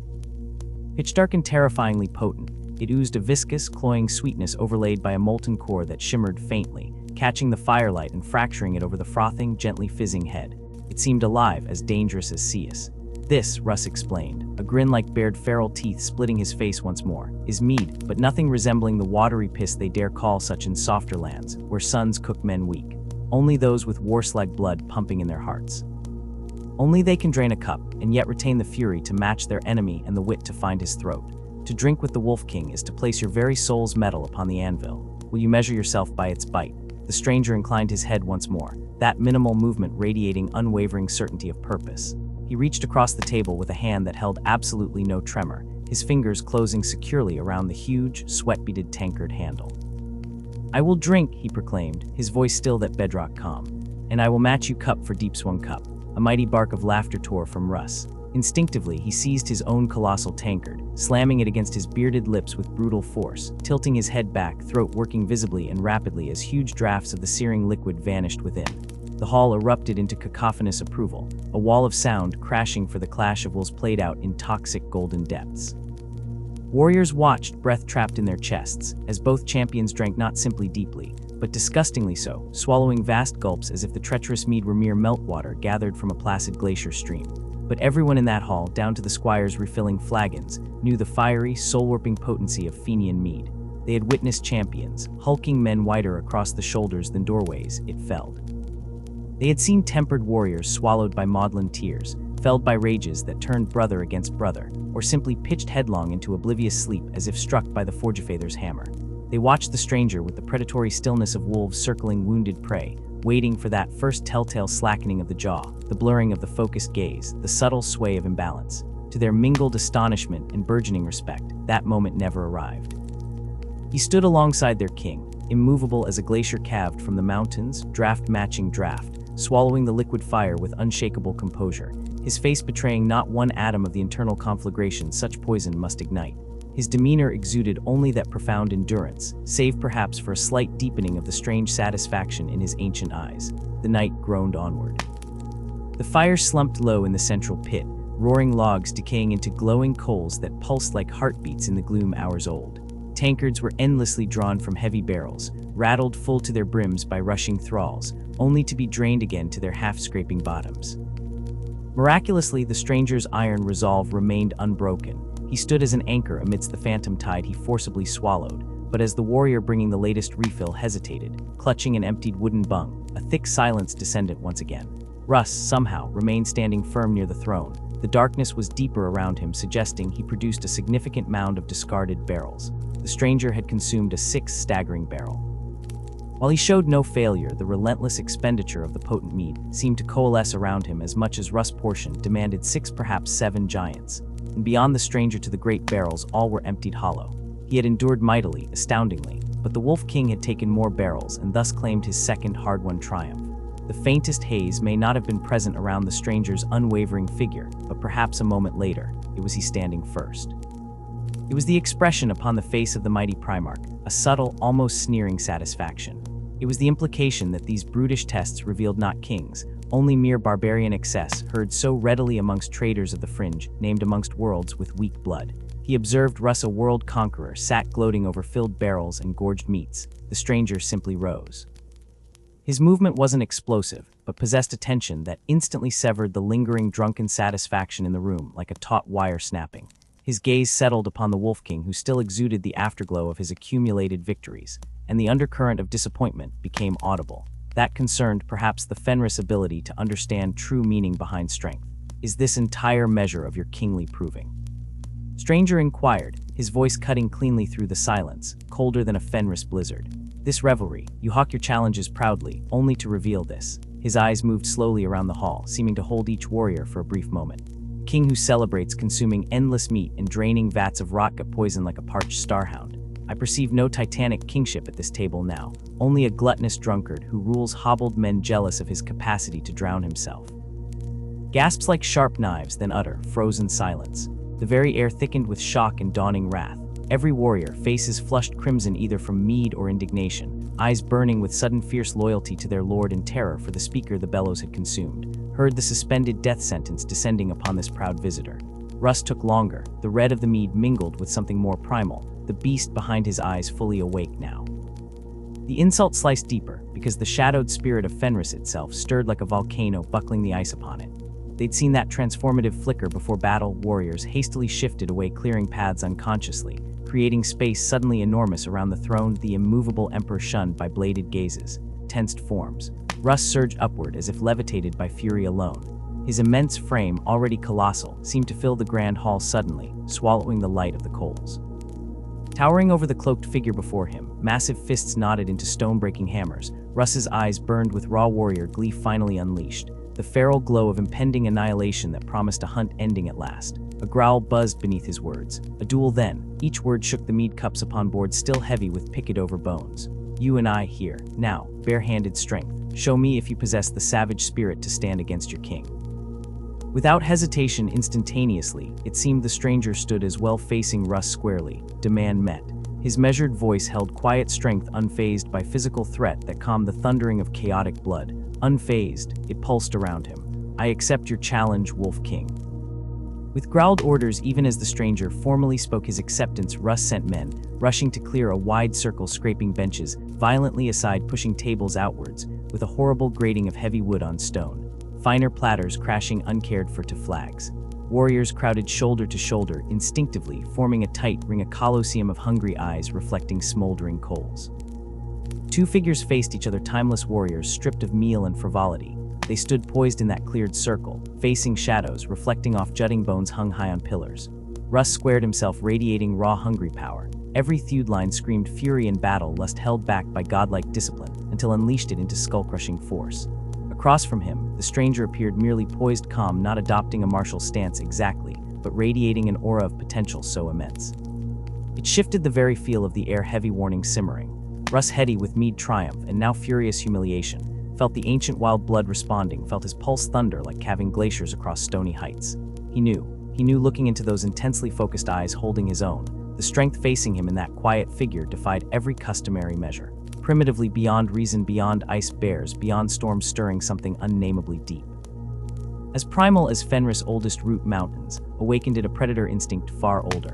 A terrifying, exhilarating prospect rose within Russ. Perhaps this duel faced pure ancient force manifest. Then the wolf pack leader roared, not merely sound, but violence projected from the belly of primordial earth, lunged forward with the devastating speed of avalanche. Huge fists swinging with the furious mass of Fenris itself, expressing seismic momentum channeled through the Primarch. Meeting strike. The stranger met that devastating charge with perfect controlled, positioning himself with uncanny precision at the very edge of ruthless power, like a feather at the eye of the storm. Blow thundered against arm block faster than thought, bone meeting something as firm as reality itself. Ferocious strikes rained down Russ, relentless, devastatingly powerful, refusing to yield, refusing to backstep. Yet the stranger matched blow for blow movement, precise, economical, utilized each attack, deflected, perfectly redirected, intercepted midair. Each clash echoed in the stone hall like breaking pillars, every shockwave visible passing, resonating through wiry frame of watching warriors, shifting fur cloaks shuddered by vibrations not sound. Superhuman combat. Russ driving pure ferocity, pushing harder, unyielding hammer strikes, seeking to overwhelm, pummeling, driven by battle fury, primary element, unstoppable rage. Yet still the stranger remained unbroken, precision became unnerving perfection. An efficiency born from external understanding of motion and inertia, studying vast motion sets as languages he'd mastered millennia prior. Step followed block, followed parry, followed economical counterstrike. Russ sensing increasingly. Pressure pinning his attacks harder, frustration lending more devastating leverage, the concentrated spirit of Fenris channeling itself through him, needing conquest. Despite Russ forcing phenomenal power barreling through, though the stranger remained structurally immaculate, and through layers of focused violent exertion smelling of pine resin, sweat, and mead, Russ felt it, hovering around the edges, a terrible certainty crystallizing with each absorbed blow. He is exceeding normal humanity, this ease. This calm analytical eye during savage combat, this isn't merely skill. With terrifying fluidity the impossible occurred, not with brawn overwhelming Russ's monumental force that was impossible. Russ' strength dwarfed bears. No, ahead, flash sense of incoming movement, faster than Primarch reflexes, imaginate counter-response. Precisely gauged off Russ committed overhead smash. Suddenly twist, then leverage unimaginable. The stranger moved, not attempting crush, but connect, redirect, manipulate, intertia, precisely to point beneath Russ' center, nearly tackling through golden glint showing beneath Traveler's cloak. Surge weight overcoming planetary gravity surged. Russ inhaled shocked breath. Suddenly unable control trajectory. Brutal power directed straight down off balance, yanked bodily flailing world, tilting insanely his own immense mass turned weapon against himself. THUDD. A resonant impact shook dust from high beams. Russ crashed onto kneecaps, sprawled onto packed earth flags, beneath immense pressure pinned acutely through shoulder joint, agony ripping breath, frozen lungs, straining using godlike might, could not rise. Impossibly held unmovable pressure, siren warning against his neck, artery stillness, exploited leverage, it was genocide of ambition. Russ gasped, dragging air, dry throat, mane of copper hair falling forward washed over stunned vision. The staggering reality hit like winter frost locking waters. He found himself balanced precariously on bruised knees, driven into packed earth, struggling vainly against impossible structural control, utterly dominated. Through the shaggy coppery fringe, Russ looked up. He stared upwards, dazed, breath-jammed, frozen lungs, utterly conquered beyond mockery, beyond statistic imaginable. A pair of soulless eyes, yet ancient, lively wilderness calm, peered down into his. Holding their captive, while the entire grand hall watched, paralyzed, the presence hovering above him, manifested undeniable authority, primordial supremacy, entire hall, erupting with vast cosmic pressure. Even muzzle shot awaited, could not comprehend. The stranger raised one hand, clutching heavy outer cloak, released sudden pull, revealing entirely enveloping body material. It fell cascading away, tapestry shed, revealed beneath radiance. Metallic gold so brilliantly potent, shimmered incandescent, against sudden inferno hearth collapsed, revealing forge, born corona casting longer shadows onto watching banners, sculptures, hung high both sides, mighty hall, seemed flicker momentarily burn victim centuries. Gold plate armor shining purity, an an absolute implacable power carving unmistakable vision, terrifying ancient glory, terrifying beautiful monumental incarnation, wrapped simmering potential like stars unborn. Russ simultaneously realized recognition horror on knowledge profound humbling. The Emperor stretched outward twin psychic halo magnificent. For a fleeting nanosecond, Russ consciousness perceived Father. Then impossibly fast the Emperor, his hand rising radiating compressed stellar plasma unmoved steel intent, struck with infinite power constrained temporal atom. Impact failed Russ' senses completely, pure white light consuming reason. Unconscious before his heavily armored face kissed freezing Fenris, packed ground the Wolf King collapsed utterly still. Stunned silence reigned, profound verging on holy held breath warriors kneeling became bound stillness. Fiend world vanished, dimly enduring heartbeat rhythm far slower than space. Russ consciousness flickered eyelids, fluttering sparking colors. Sight blurred swimming returning perception raw. Vision cleared slowly, shone face not dirt but boots brilliant gold towering above. Instinct deeper than training deeper than birth pulled Russ convulsively upward despite hammer pain skull kneeling onto bruised kneecaps. Forced air still escaping lungs ragged breath reverent profound. Abandoned pride, bowed deeply warrior helm dipped showing thick mane revealing submission. Willingly voice found trembling reverence shaken liberating evoked moment. Unspoken recognition divinity manifest. Russ spoke simple weight crushing stars entire galaxy pivoting Father. Words implied gift total allegiance offered freely. I am yours command, and I shall follow. Above him stood the Emperor's sovereign mankind Father Primarch's constant purpose realized manifest. Hand rising rested gently solid slightly built shoulder plate pressing subtle affirmation approval. Pride purpose rolling upon projection, filling Wolf's Hall grander than galaxy formations boiling around them. Throne voice solemn echoed potent immensity, utter command golden presence expanding radiant. You are Leman Russ, my son, Wolf King, I grant command over legion. They named space wolves already forged fitting warriors, made reflecting your soul image. You serve Imperium as my executioner, stern certainty. You are weapon made manifest to my arm. Strength enforces imperial will, excises treachery. Glaciers upon corruption Gaudian honor Imperium, uphold vision. Russ lifted head proudly eyes fiercely luminous courageous light, ablaze fully ignited purpose divine will shared task enormous galaxy scale shaping chaos order.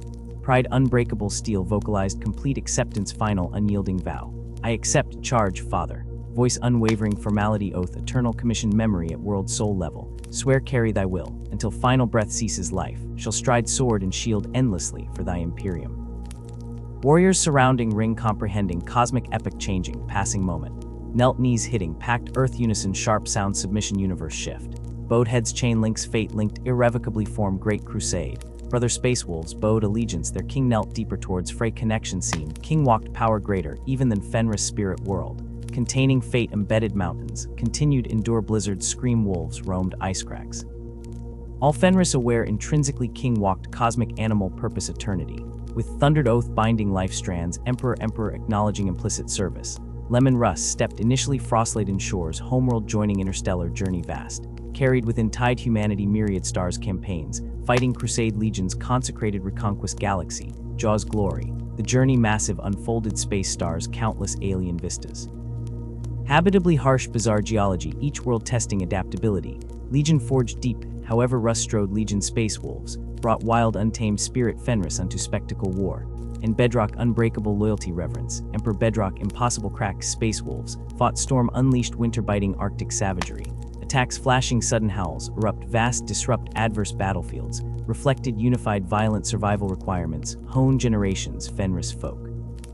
Where conflict raged deadliest slaughter densest, their distinctive terrifying battle cry echo emptiness space itself, chilling spines even fellow Astartes heard, witnessing war waged space wolves witnessed capturing marauding conflicted undying soul transplanted Fenris mountains blizzards, inherited traits engraved intricate imperial heraldry. Honored Russ titles fierce executioner wolf kin.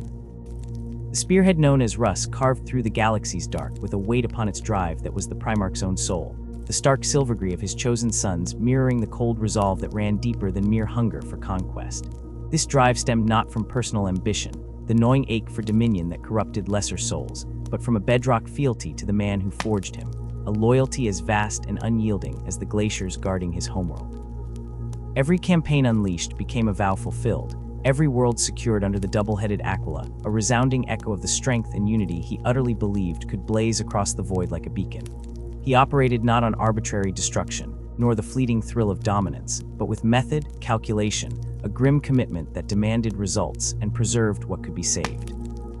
Under his unwavering gaze, the Space Wolves grew legendary, not merely for their savage efficiency, the brute breaking of enemy lines, but for that chilling swiftness and unerring decisiveness that saw worlds bound to the Imperium with minimal targeted wreckage. His warriors moved like the blizzards of Fenris, unpredictable by their foes, devastatingly final once they arrived. The Emperor observed this, valued it greatly, for Russ represented a rarity, a warrior unswayed by baser impulses. Where others might be consumed by battle lust or lured by the spoils of war, Russ hacked his path through necessity and loyalty. He was an adamant peak amidst shifting dunes, anchored, predictable in his steadfastness. His sons mirrored this implacable nature, their fealty not a thing of whispers or conditional pacts, but iron-willed, crystalline, undeniable. They were the Emperor's wolves, unparalleled hunters who swept across star systems to bring fractious systems into the ordered fold. Where anarchic nightmare reigned, Russ imposed silence and structure. Where feebleness invited predation, his legion became the implacable shield, the law gavel slammed upon fragmented reality. They quelled without pointless defilement, battered worlds into submission without stripping them utterly bare, a measured if forceful restoration sculpted by Russ's creed. Yet as the Great Crusade sail stretched farther, raking the fringe realms, a different strain of victory began to circulate through the Imperial auditory channels, a sickening counterpoint to Russ's disciplined conquests. Tainted reports, borne on hushed vox signals heavy with the tang of scorched air and terror, whispered of unrestraint so complete it bordered on madness.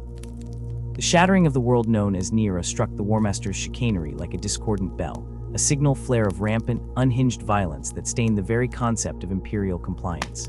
Here was a world broken, scorched into desolation, unparalleled, its cities not merely occupied but hollowed-out skeletons choked by ash, its populace not subdued but scattered like pestilent vermin beneath a boot, annihilated without distinction.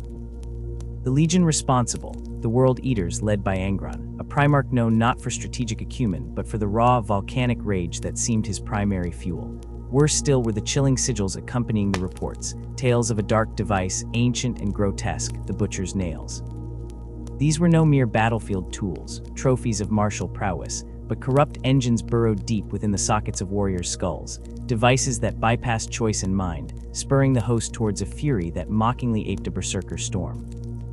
Originally forged on a lost, damnable world to transform gladiatorial slaves into mindless, pain-racked killing automatons, these nails were fast becoming the anchoring chain dragging Angron and his legion inexorably towards the hungering void, the anarchy the Emperor sought to eradicate. The conqueror of Terra, upon assimilating the ghastly fate of Nera, felt a chill deeper than the interstellar gulf. This desolation contradicted everything the Pax Imperialis promised. War, bloody as it was, must serve a greater purpose, a controlled detonation clearing the path for future stability and unity. He envisioned legions as tools hammered on the anvil of discipline and loyalty, instruments of finality but wielded with understanding, not blind, rabid beasts tearing reality apart. Each Primarch he had engineered carried a spark of mankind's nobler potential, each a different facet of disciplined strength. Angron transformed this into a dark, howling caricature. His brother had somehow twisted the oath of loyalty into a sole allegiance to destruction. His warriors fought now with a frenzied savagery, divorced from all cause, except the feed of the ancient archaeotech pain engines whispering death lullabies in their minds. The nails weren't enslavers leading to strength. They were shackles that degraded soldiers into tools of entropy, stripping away purpose, honor, even comprehension, becoming something Russ's disciplined pack could never fathom. Here were not warriors bound by oath, but rabid animals dragging chains forged in hell. Cold certainty formed in the Emperor's immortal mind. Action was needed, but raw force might only spur Angron further into his private inferno.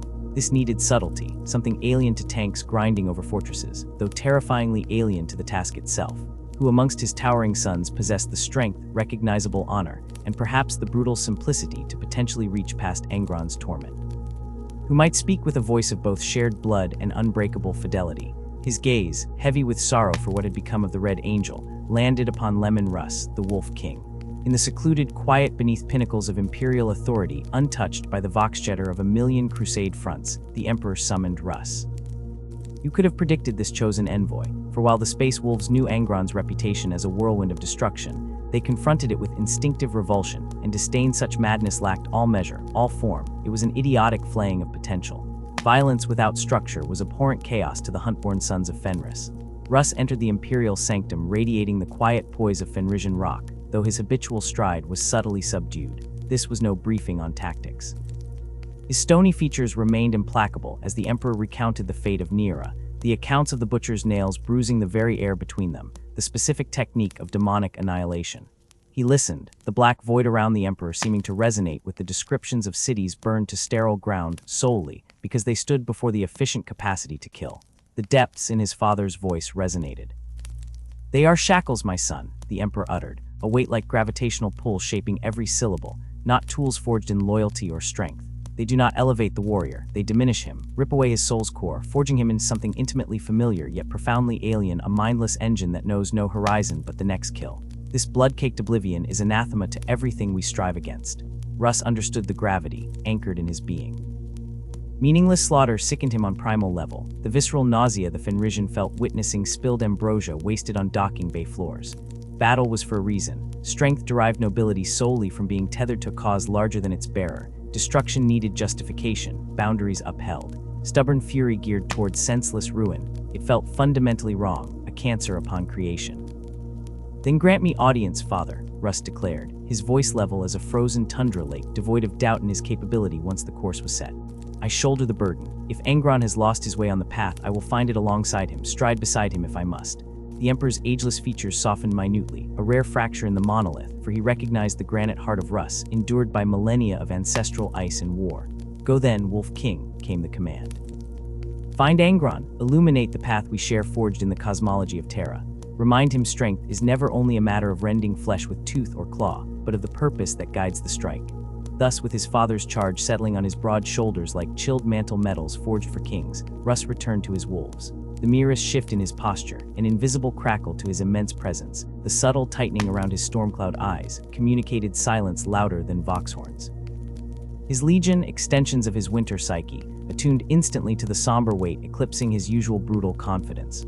Preparation for embarkation commenced not with warchants or boasts of skullstone taken, but with silent arming, intricate runes touched with extra reverence, blades kissed with ice upon their teeth. They grasped the profound gravity overshadowing mere splintered bones and shattered fortifications. They were bound for a confrontation thicker and potentially more dangerous than open war, a mission desperately seeking a spark of kinship in the smoldering, ruined heart of furious brother. Russ knew this harrowing duel of wills defied simplistic resolutions, standing upon gnawing precipices. Angron's legend churned even among the stars furthest from regular travel, his rage a vital component of his backbone, inseparable from the muscles rippling beneath his tortured skin as the nails cursed song. Yet Russ clutched the foundational belief that the Primarch blood bond, the shared essence crafted within monumental ancient labs upon distant Terra, must hold some potency. Perhaps beneath the ceaseless neurological agony, beyond the roar-drowning intellect, some ember of that formative reason, that higher compassion, still glowed. That unified purpose uniting them all beneath their emperor's austere gaze might yet prove undeniable.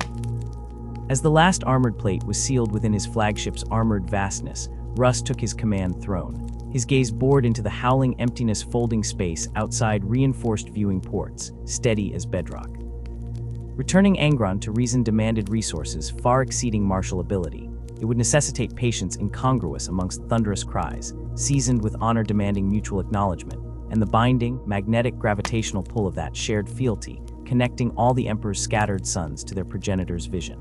And while the path arched into uncertainty dense as nebular gas, Russ retained hope, a gritty, formidable hope carved from his soul's deepest loyalty. Hope that the corrupted brother might recognize, through Russ's unfiltered intent, the crown of integrity binding true warriors, and choose to clasp it once again. For Russ carried within his heart not merely the burning charge of an executioner, but the complex wisdom of leadership, a fidelity reaching beyond the roar of exploding munitions and collapsing clusters into a dreamed horizon where the brothers fought united, shoulder to shoulder within the colossal architectural scaffolding supporting the Emperor's galaxy-wide unification myth. The bittersweet sting of missed potential ached beneath the surface of duty. It was upon desecrated moonscape formerly called Nera, a realm irrevocably quiet save for the moaning wind swirling grit beneath ceramite feet and the unsettling clatter of legions shifting restlessly in their pressurized armor shells, where the suns finally confronted each other under ash-grey heavens. Distance-distorted giants, beyond the charred fragments that once formed proud battlements, upon skeletalscape radiating stillness deeper than simple defeat, Therian Russ, the Wolf King, advanced with his space wolves behind him like hostile glaciers, behind him discipline thick as winterbound air. On the opposing side, shadow consuming shadow amid the smudge of annihilation, gathered the World Eaters, and uneasily still amongst them loomed Angron, Lord of Red Sands, surrounded within corona of unspoken agony painted huge upon the vast empty space between siblings. Russ surveyed the blasted toxic grounds separating opposing legions, expression carved from frozen stone devoid of joy or hatred, only harsh acceptance for the arduous task ahead. Angron, his grim artifact visible upon furrowed brow, was bound to an inner storm fueled not by strategic plans nor need for oblivion, but by the torment coursing within the barbaric butcher's nails themselves, their fearful neural disruption buzzing a relentless battle hymn inside his mind, indistinguishable from thought itself. Every step Russ took over irradiated rubble echoed closer towards that monstrous reception, each impact heavy, deliberate. He could sense the furnace blast of Angron's fury, intensifying around him, even as distance closed, radiating outwards like heat steamed upward from magma flows.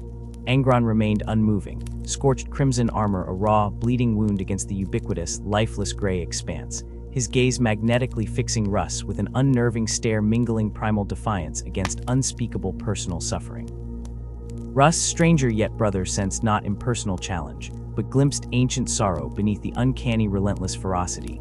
A pulse of genuine empathy flickered momentarily, a shared system suffering at witnessing the ruin inflicted upon a sibling, genetically destined for peerless heights, now crippled by unforgiving archaeotech terror, implanted long ago. But Russ trapped the feeling instantly beneath duty's glacier. Words needed here were painful, sharp resolutions must be spoken without flinching. Brother, Russ's voice cleaved the freezing atmospheric silence like a blade slicing frozen meat, carrying powerfully over blasted earth. I arrive bearing no challenge of arms, but petitioning reason. Our Father, residing eternally among stars above Terra's cradle, dispatch me bearing message. Abandon this frenzied course. Rip away those vile nails, twisting your thoughts towards red murk. Cease this pointless eradication of fellow man. The death-fed frenzy culminates here upon Nera's tomb. Silence hung densely as smoke stubborn against watery sun, a terrifying vacuum-absorbing sound then, abruptly fractured by Angron's staccato, taunting cough masquerading bitter laughter, shockingly out of place in the silent destruction. Reason. Angron scorned, his voice lacerated baritone hardened with acid resentment, cascading hollow across the wasteland. You, faithfully trailing the Emperor's shadows unwanted like hound requiring crumbs. Don't approach me rattling chains labeled Reason, Wolf King. Your knowledge touches precisely nothing regarding the furnace forging these unwanted adornments. Angron spat, contempt thick as narcotic ink staining the crispy air. You comprehend nothing, still less regarding chains biting into this temple. He forced out contemptuously, gesturing violently at his own tortured cranium, lightning exploding loose with movement, relaying shell-sized agony. You recognize no authority I bow before. Russ remained rooted despite the verbal acid. I comprehend honor, he countered. Voice remained controlled steel, unwavering amplitude. I know beyond doubt the vile machinery. It strips command of choice, replacing integrity with frenzy. It degrades even transcendence into tormented beasts. Our Father watches, wishes freedom for you, to stride beyond boundaries punching cognition, to manifest strength rooted deeper than freshly spilled blood flowing endlessly. Ruse granted strength dignity. Angron's features suddenly contorted, grotesquely human, glimpsed before collapsed beneath cascading molten rage like lava flow descending volcanic precipices. Honor, the spitting blurt stung the sterile expanse. Believed I possessed options, Wolf King. Perchance they were decoration willingly embraced. He completely lost steadiness, shuddering atop layer avalanche foundations, trembling as destruction imminent, finger chopping brutally against dreadful metal, embedded into skull structure, each spike representing miniature personal disaster. They bind me, coldly, violently shoved upon core cognition impaired within the vile pits molding me. Now boldly dare approach alongside sanctimonious survivor platitudes. Insight deep as autumn leaf floating upon Fenrisian ocean runoff. Russ, intentionally inhaling slow measured breaths, sought the core resonance dancing beneath explosive surface symphony. Monstrous currents swirled within Angron, vibrating with responsibility. True, I experience not your particular torment, Russ conceded, graveled sincerity replacing the edge earlier presented. Yet, choices define stance, taking dark chains thrust into you, perhaps reshaping existing agony. But Angron stride upon it, demonstrating the pride commensurate with sibling status.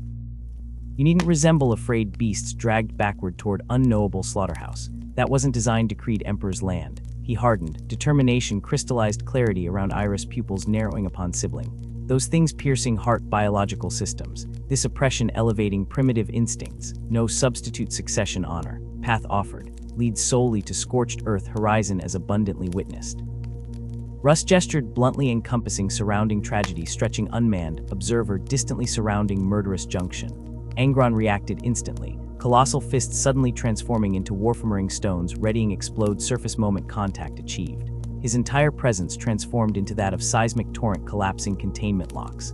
Ruin, the thunderous roar rattled oppressive distance. Your sheltered opinions regarding loss fabricated parody. You exist beneath Godman's immaculate favor. Engage following magnificent blessing concealed beneath Palladium throne. I endure because existence requires endurance. My warriors follow willingly, plunging inferno, engulfing mortal men soul-seared within seconds. Attributes permanently escaping your narrow understanding. This is truth. Standing immobile upon the cracking, desecrated surface, Russ felt the invisible wavefront of anguish inhering Angron's every vocal outburst. Torment, ancient bleeding, brain bleeding, profoundly undiagnosed wounds, no battlefield dressing staunched. Proof flowed palpably before vision, navigating through dense neurological fireness, tearing Angron's cognitive pathways apart, maintained impossible task, while savage flayer constructs dominated Flow's consciousness. Reasonable tones evaporated almost instantaneously, flushed away hydraulic cranial pressures, endlessly ranting demands for obliteration above discourse. Final inescapable grasp settled itself equally within Russian breastplate chamber, emotionlessly. So accompaniment, grim determination, polluting filtered atmosphere in wide circles, isolating giants. Russ presented critical, unavoidable claim, standing entirely sturdy, unwavering, expanding voice resonating across scorched foundational expanse, pronouncing judgment, adhering all genetic siblings, currently listening, visualizing, funneling conflict gravity onto grim conclusion.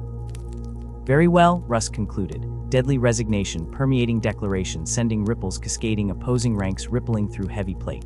He shifted stance slightly, almost imperceptible muscle tenseness gripping robe, leading toward Mjalmer's half-awoke, betraying movements signify awaiting effort, focus vortex, imminent shockwave.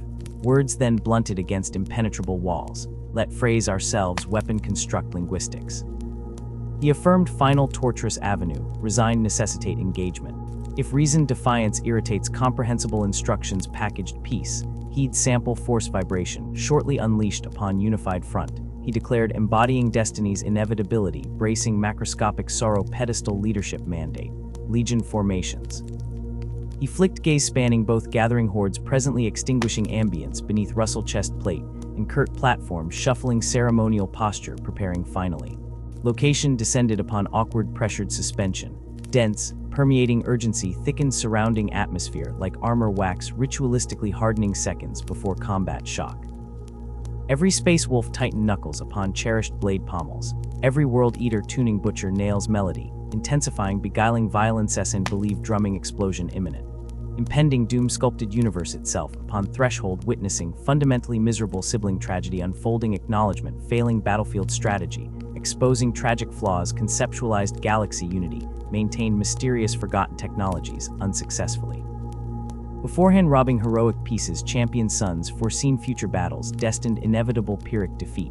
The silence hung thick and preternatural, heavy as a corpse shroud, across that desolate field destined to become a monument to futility, brother facing brother with hands clasped around weapons already slick with the ghosts of battles yet unfought. Tindalos-white eyes, each pair a reflection of sacred savagery, but channeled through wildly disparate prisms, locked across the gulf. The space wolves, a wall of gray ceramite and frostbitten determination, their very stillness a coiled menace, resonating with the suppressed thunder of Fenris winter storms, a unity forged in the glacier's heart. Opposite surged the tide of the world eaters, their crimson plate stained deeper by anticipation than paint, the air thrumming not just with tension but the sickening, insatiable hum of the butcher's nails buried deep in skulls, amplifying every ragged breath into a future scream, turning nervous twitches into precursors of berserk fury. And amidst this charged stillness, like antipodal gods of war materializing on the mortal plane, Russ and Angron, the Wolf King and the Red Centurion. Russ implacable, a monument carved from duty and cold steel, each muscle poised with the controlled lethality of a hunter who stalks salvation. Angron trembling not with fear but with the volcanic pressure building behind his eyes, his form radiating a heat haze of incandescent fury barely leashed, the nails already biting, gnawing, promising ecstatic oblivion in slaughter. Then the dam shattered. Not with a trumpet call, but with a roar that seemed less to erupt from throats than to tear itself from the raw earth itself, ripping upward to shake the oppressive sky. Two avalanches collided, the disciplined, howling surge of the wolves, their advance a geometric nightmare of interlocking shields and phalanx strikes, Their lupin cries a chilling harmony, cutting through the din like razor wind across a glacier, each warrior a precisely aimed blow of Fenrisian ice. Against them crashed a tsunami of pure crimson madness. The World Eaters fought not as a legion, but as a convulsive eruption of individual agonies given monstrous form. Each warrior was a self-contained apocalypse, hacking, screaming, flailing in the red mist pushed outward by the nails, their coordination lost in the seething, beautiful agony of blind rage elevated to transcendence. Skill shattered against barbarity, order buckled under chaos, and at the Maelstrom's screaming core, the Primarchs met. Russ was calculation incarnate, a blur of frost-thund axe and wolf pelt. Every feint, every parry, every crushing blow landed with the cold precision of a surgeon trying to excise a cancer from a beloved body. Angron answered only with the obliterating language of his implants, a whirlwind of Chain-X teeth, howling through the air redder than his armor, thunderstrike power blows, landing with shattering, bone-jarring force, each one fueled by a black tide of psychic agony and towering indignation that crippled reason. The nails sang their terrible siren song, a Morse code of exquisite pain etched onto his neurons, gifting impossible strength even as they devoured the lingering embers of the noble being the Emperor had once engineered. Russ weathered the hurricane, feeling the monstrous pressure of Angron's unleashed torment beating against his defenses, each parry ringing with the psychic scream behind it. He saw the monstrous strength surging in his brother, felt the heat of a blazing core that was consuming itself, and for all his phenomenal power, a cold dread settled in Russ's gut. This wasn't fire to be quenched. It was a cosmic bonfire feeding on its own pyre, impossible to extinguish, only to be endured until it burned out, leaving naught but bitter, irradiated ash. Archives would later sclerotize this madness, embalming it in sterile terms like the Night of the Wolf or the Genna Scourge, soundbites that tasted hollow. Ask a wolf, cursed victory hangs heavy. Ask an eater, glorious annihilation secured. The terrible, ugly truth was neither one. Angron drowned deeper in the blood-arc currents of chaos. The space wolves retreated, nursing wounds pride couldn't heal, innocence long gone, and only the changer of ways, chuckling in the dissonant frequencies unseen, added another epistolary of damnation to his immortal library. And the sorrow lingered, heavy not just on that scarred field, but coiled like nebular dust around unnamed stars whispering prophecies of grief. That same cosmic sorrow, a suffocating pressure glancing off the minds of sensitive souls across Imperium's impossible vastness, thickened as the Emperor, architect of a galaxy yet unmade, turned his celestial regard towards the sun-born of intellect's deepest fires, the unraveler of arcane skeins, Magnus the Red. Towering, enigmatic, a demigod whose single, cyclopean orb saw further into the impossible than 100 laden star charts, hair a swirling vortex of crimson flame mirroring his path's perilous illumination. He was cartographer of the unseen provinces, wielder of powers he dared name his own, emanating from the chaotic tapestry of the warp itself. He de-walked the esoterica's edge with his father's blessing in minor keys, cryptosciences, alien relics, telepathy's algebra, all deemed navigable by his formidable intellect. But there existed lines scribed with starlight and desperation, boundaries the Mankin Maker himself dared not cross, frantic warnings etched on the indestructible records carried by loyal failures millennia dead. For the warp, that never-see breathing beneath reality's onion-skin facade, isn't mere energy. It disgorges consciousness, entities of such odious antiquity they predate planetary accretion, beings sculpted from malice and hunger that absorbed light and birthed paradox. They watched, these architects of eternal choice unmade, this sun blackening down through eons. The Emperor saw Magnus pacing that precipice, starlight glinting off the curling horns of mutable temptation, just beyond the chasm's lip. He saw the vast vortex of his son's power, knew its volatility, how easily it could invert, like magmatic pressure finding a single, fatal weakness on the crust. And dark reports slithered into Terra's inner sanctum, whispered by astropaths releasing doomed sighs before their minds fractured. Whispers of deeper delves, whispered pacts sealed not in ink, but in starlight and forbidden calculus. Magnus, resplendent in his conviction, mistook perilous depth for enlightened heights, believing with the unshakable certainty of binary perfection that his intellect alone was the tether holding back utter dissolution, that even the formless lords could be known, perhaps persuaded, controlled, blind prophet flying into dissolving tempests. Then, with the heresy blooming like a nebula of congealing blood across the firmament, Magnus saw the cancerous truth metastasizing in Horus's soul before the corruption stench overwhelmed Terra itself. Within the echoing sanctum on Prospero, amidst the astral mapscapes projected from psychic resonators fueled by captured starlight, Magnus witnessed Horus's fatal tumble into the laughing demon's clutches.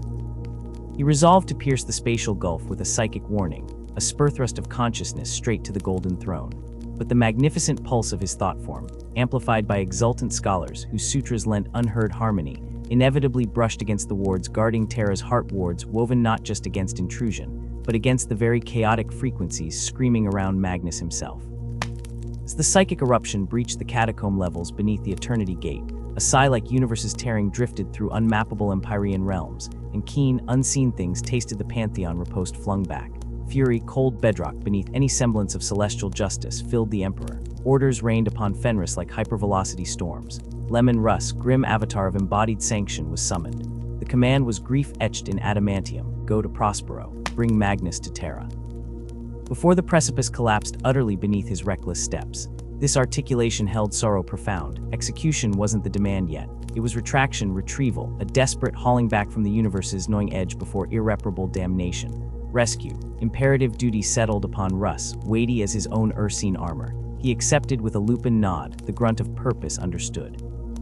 He would find the Cyclops, lance the infection of forbidden knowledge from his brother's soul, pull him howling back into the radiating glory of the imperial truth by sheer Fenrisian conviction if necessary.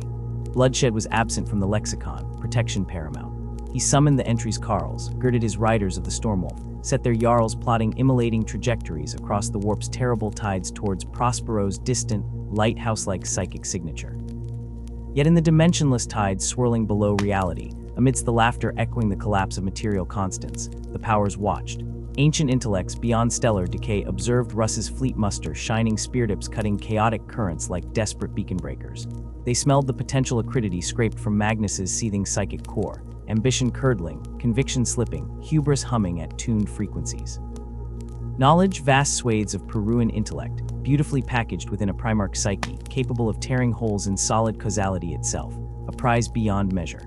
Horus, already tangled vines of ruin like thorned roses growing through his veins, felt that psychic stutter wave erupted from Prospero. Seeing the notification flare on Russ's encrypted astropathic reticule, he dared twist the Emperor's breath to ashes. He beamed his own corrosive truth, etched onto frequencies echoing Russ's channel authorization patterns, orders virus-like. Execute, neutralize threat, Magus altered and hostile intention confirmed. Obliterate, imagine no quarter existing. Lies kissed by vitriol. Magnets found resonant material within Russ's own nature of savage justice, his self-imprecated moniker. This delusion blossomed in the pit of Russ's stomach as he stood motionless on the flag bridge, preparing final fleet harmonization. He absorbed the serpentine syntax masquerading as sacrosanct command. The pulse steady in his neck hammered cold steel into his soul. The mission solidified instantly into bleak finality. Annihilation Protocol 672, codeword Clean Breeze authorized for Primarch-level targets. Reunion was deleted. His brother was now an infection vector requiring Sigilite-level sanitation. His wolves, sensing their lord's cessation of ponderance, the shift from protector to huntkiller, stirred, fur bristled beneath plate. Axes nervously caressed power fields crackling. Fenris had gifted a cardinal truth. Ends demanded fangs, loyalty defined actions. Doubt wasn't offered. Execution merely commenced contingency trajectory adjustment. The fleet wrenched against the warp ungodly currents, riding the howl that would soon shake the cosmos. Prospero shimmered suddenly from the obsidian rupture, like a jade jewel flawed with impossible pyramids, refracting captured starlight into multi-hued auras. Bleak Fenris gloom clashed violently against towers sparkling with intricate crystalline fractal patterns, whispering libraries radiating the deep murmur of bound echoes and stasishelled wisdom. Russ squinted at alien beauty so alienized it felt hostile. Protocol demanded offer negotiation. His psyche contained no record, overlaid by the viral imperative, Clean Breeze. He plunged the axe handle first towards navigation, relays coordinates to sharp geometries below. Planetary defense shields hadn't anticipated internal betrayal, enabled via sophisticated geometry fracturing. Torpedoes bloomed silently in the upper atmosphere, via strategically placed kill vectors, distributed along emerging firepoint patterns. Ancient pillars evaporated instantaneously. Thousand-year algorithms burned brief sparks against the immolating space dreadnought barrage. The wolves descended like screaming comets on boarding torpedoes, carving descent corridors through plasmaless destruction. Howls gained chaotic resonance as the assault pods collided with scorched regolith amidst impacts liquefying rare sandstone. The city unfolded, broad multi-tiered avenues humming symphonic systems controlling atmosphere dynamics, temples holding decaying star maps coalesced into sculpted singularities, ethereal platforms hovering like solidified tears, impossibly alien compared to frozen fjords and glacier caves back home. hunting packs exploded into existence. Growls distorted like memories into feral roars. They advanced into avenues transformed into cordon kill zones. Wave after wave of Koboltan gold-armored defenders materialized. These weren't normal troops. Thousand Suns manifested plagues of glass shards suspended midfall via psionics, swallowed ground into vortex buttresses vomiting unnaturally colored lightning, transformed atmospheric gas into entangling caustic vapors instantly lethal, once inhaled by unmodified lungs. But the space wolves roared against the sorceress tide, embodying Fenris embittered soulless cracking mountainsides, relentless glacial advancement priming avalanches. Each storm clawblade smash landed like glacial calving foundations of reality grim purpose crystallized into monstrous propulsion. Magic met Cimmerian resolve. Prospero's crystalline splintered like tears onto magma flows. Irreplaceable structures groaned under weight breaching fundamental resonant energies. Vaults containing betacomic fragments, nebula resonant coils, perhuman torture abatic patterns ignited and dissipated forgotten into entropic dispersion. Centuries-layered resting places storing whispers of humanity's once native galaxy disintegrated, their scent became literally ash clouds, thick with pulverized parchment remnants flavoring the breeze cloyingly sweet. Russ carved relentlessly forwards, axe dripping with arcane energies tearing at his armor's psychic dampeners. Yet within this brutal executioner's duty, amidst trampling scholars who'd systematically abandoned weaponry for embrace of scrolls attempting physical barrier walls impossible, seeing defenders' robes stained not crimson merely by blood, but also magenta burzite fever dust, fulminite collapsube remains, killing scholars. Angels burning libraries disconnected from forked path beings' wars simply committing thought infanticide truly. The Seeker, executor heart hardened impossibly. The viral decree pulsed brighter, burying the deeper thought cluster screaming. Construction error detected source corruption infiltrating source command protocols. Doubt, the taxman of men for infinity, knifed darkness into gaps beneath ceramite segments.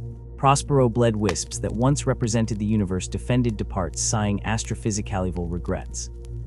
The wolves penetrated deeper into gravitonical plan districts. Howls transformed into dorsal chants, visualizing fallen anchors of society. Resistance became fragmented. Citadels imploded under lopsidedly escalated disproportional pressure, applied opportunistically. One orbital plate-obliterating lance strike vaporized academy network, housing linguistics predating Sol by epsilon measures. The hammer blow came from precision bombardment waves surgically eliminating constellations of geoposition stabilization nodes. Entire plates subsided into magma chamber bursting beneath cities.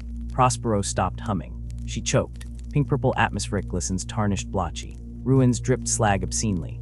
Light Tower Dome collapse generated eclipse zones unexpectedly large enough swallowing entire districts into long unnatural nightfalls, except lurid glow globulating beneath ground. Prospero had truly become broken egg physics sagging into void. Victory. The Wolf King stood isolated amidst generatoria rack bleeding sparking sins, dying into twisted metal fossils. Ash stuck onto Vox grills tasting alkali deathbook dust settling. That deep tremor inside, colder harder than Fenris permafrost. Shadow of consumed star collapsing into irresistible singularity. Obliteration, entire gestaltic minds several millenniums weaving souls assistance dispersed. A universe greatly diminished silently. Loss hung unarticulated as heavy gravity, irrevocable binding upon the Emperor's children. Amidst absolute desolation created profound witnessing ritual silence except smoldering meteoric hiss frequencies, collapsing own particulate shrines to a silhouette stood opposed. Leman Russ, armor stripped to bitter charcoal grays under settlement's fallout plague, shoulders slumped briefly harboring, combined monumental exertion, plus unbearable festering psychic rot now perceived. In Magnus the red, scarlet radiance and indistinct aura around massive form radiating sorrow deeper vibratory, then collapsing neutron star inside dwarf metal heart. His great right hand unconsciously held despairingly cradling cracked tomes fragments. Every angle surrounding heaved evidence, primal excellence, extinguished syndrome-printed teachings, venerable libraries, volatilized ash. Sanctified academies compressed beneath seismic plutonic reverence become smoke. That single uncovered eye fixed upon Russ not physically blinded, but inner rage anguish contorting the crimson eye cauldron into impossible suffering dimensions, yawning matter void space ripples themselves recoiled. Voice form teetering scale towards compassion execution, but instantly slewed punishment movement basaltic density, achieved tiered infernal strata deeper than any drill could mine. See, the word etching complex damage echo patterns across burned landscape words phantoms. Magnus gestured signal designed obliterate clarity, overview absolute destruction smoke rising columns Mayan calendar ruins agony, see my world, humanity's world. voice amplified through choked occlusion immensity loss convey failure. This necrotic triumph Ripley effectively destroying Leviathan's ghost images library pulped beneath culminated boots isn't victory. It's your monument erected dedicated devastation obscurity. We reach perpetually searching light extinguished estival NRDDR thriving.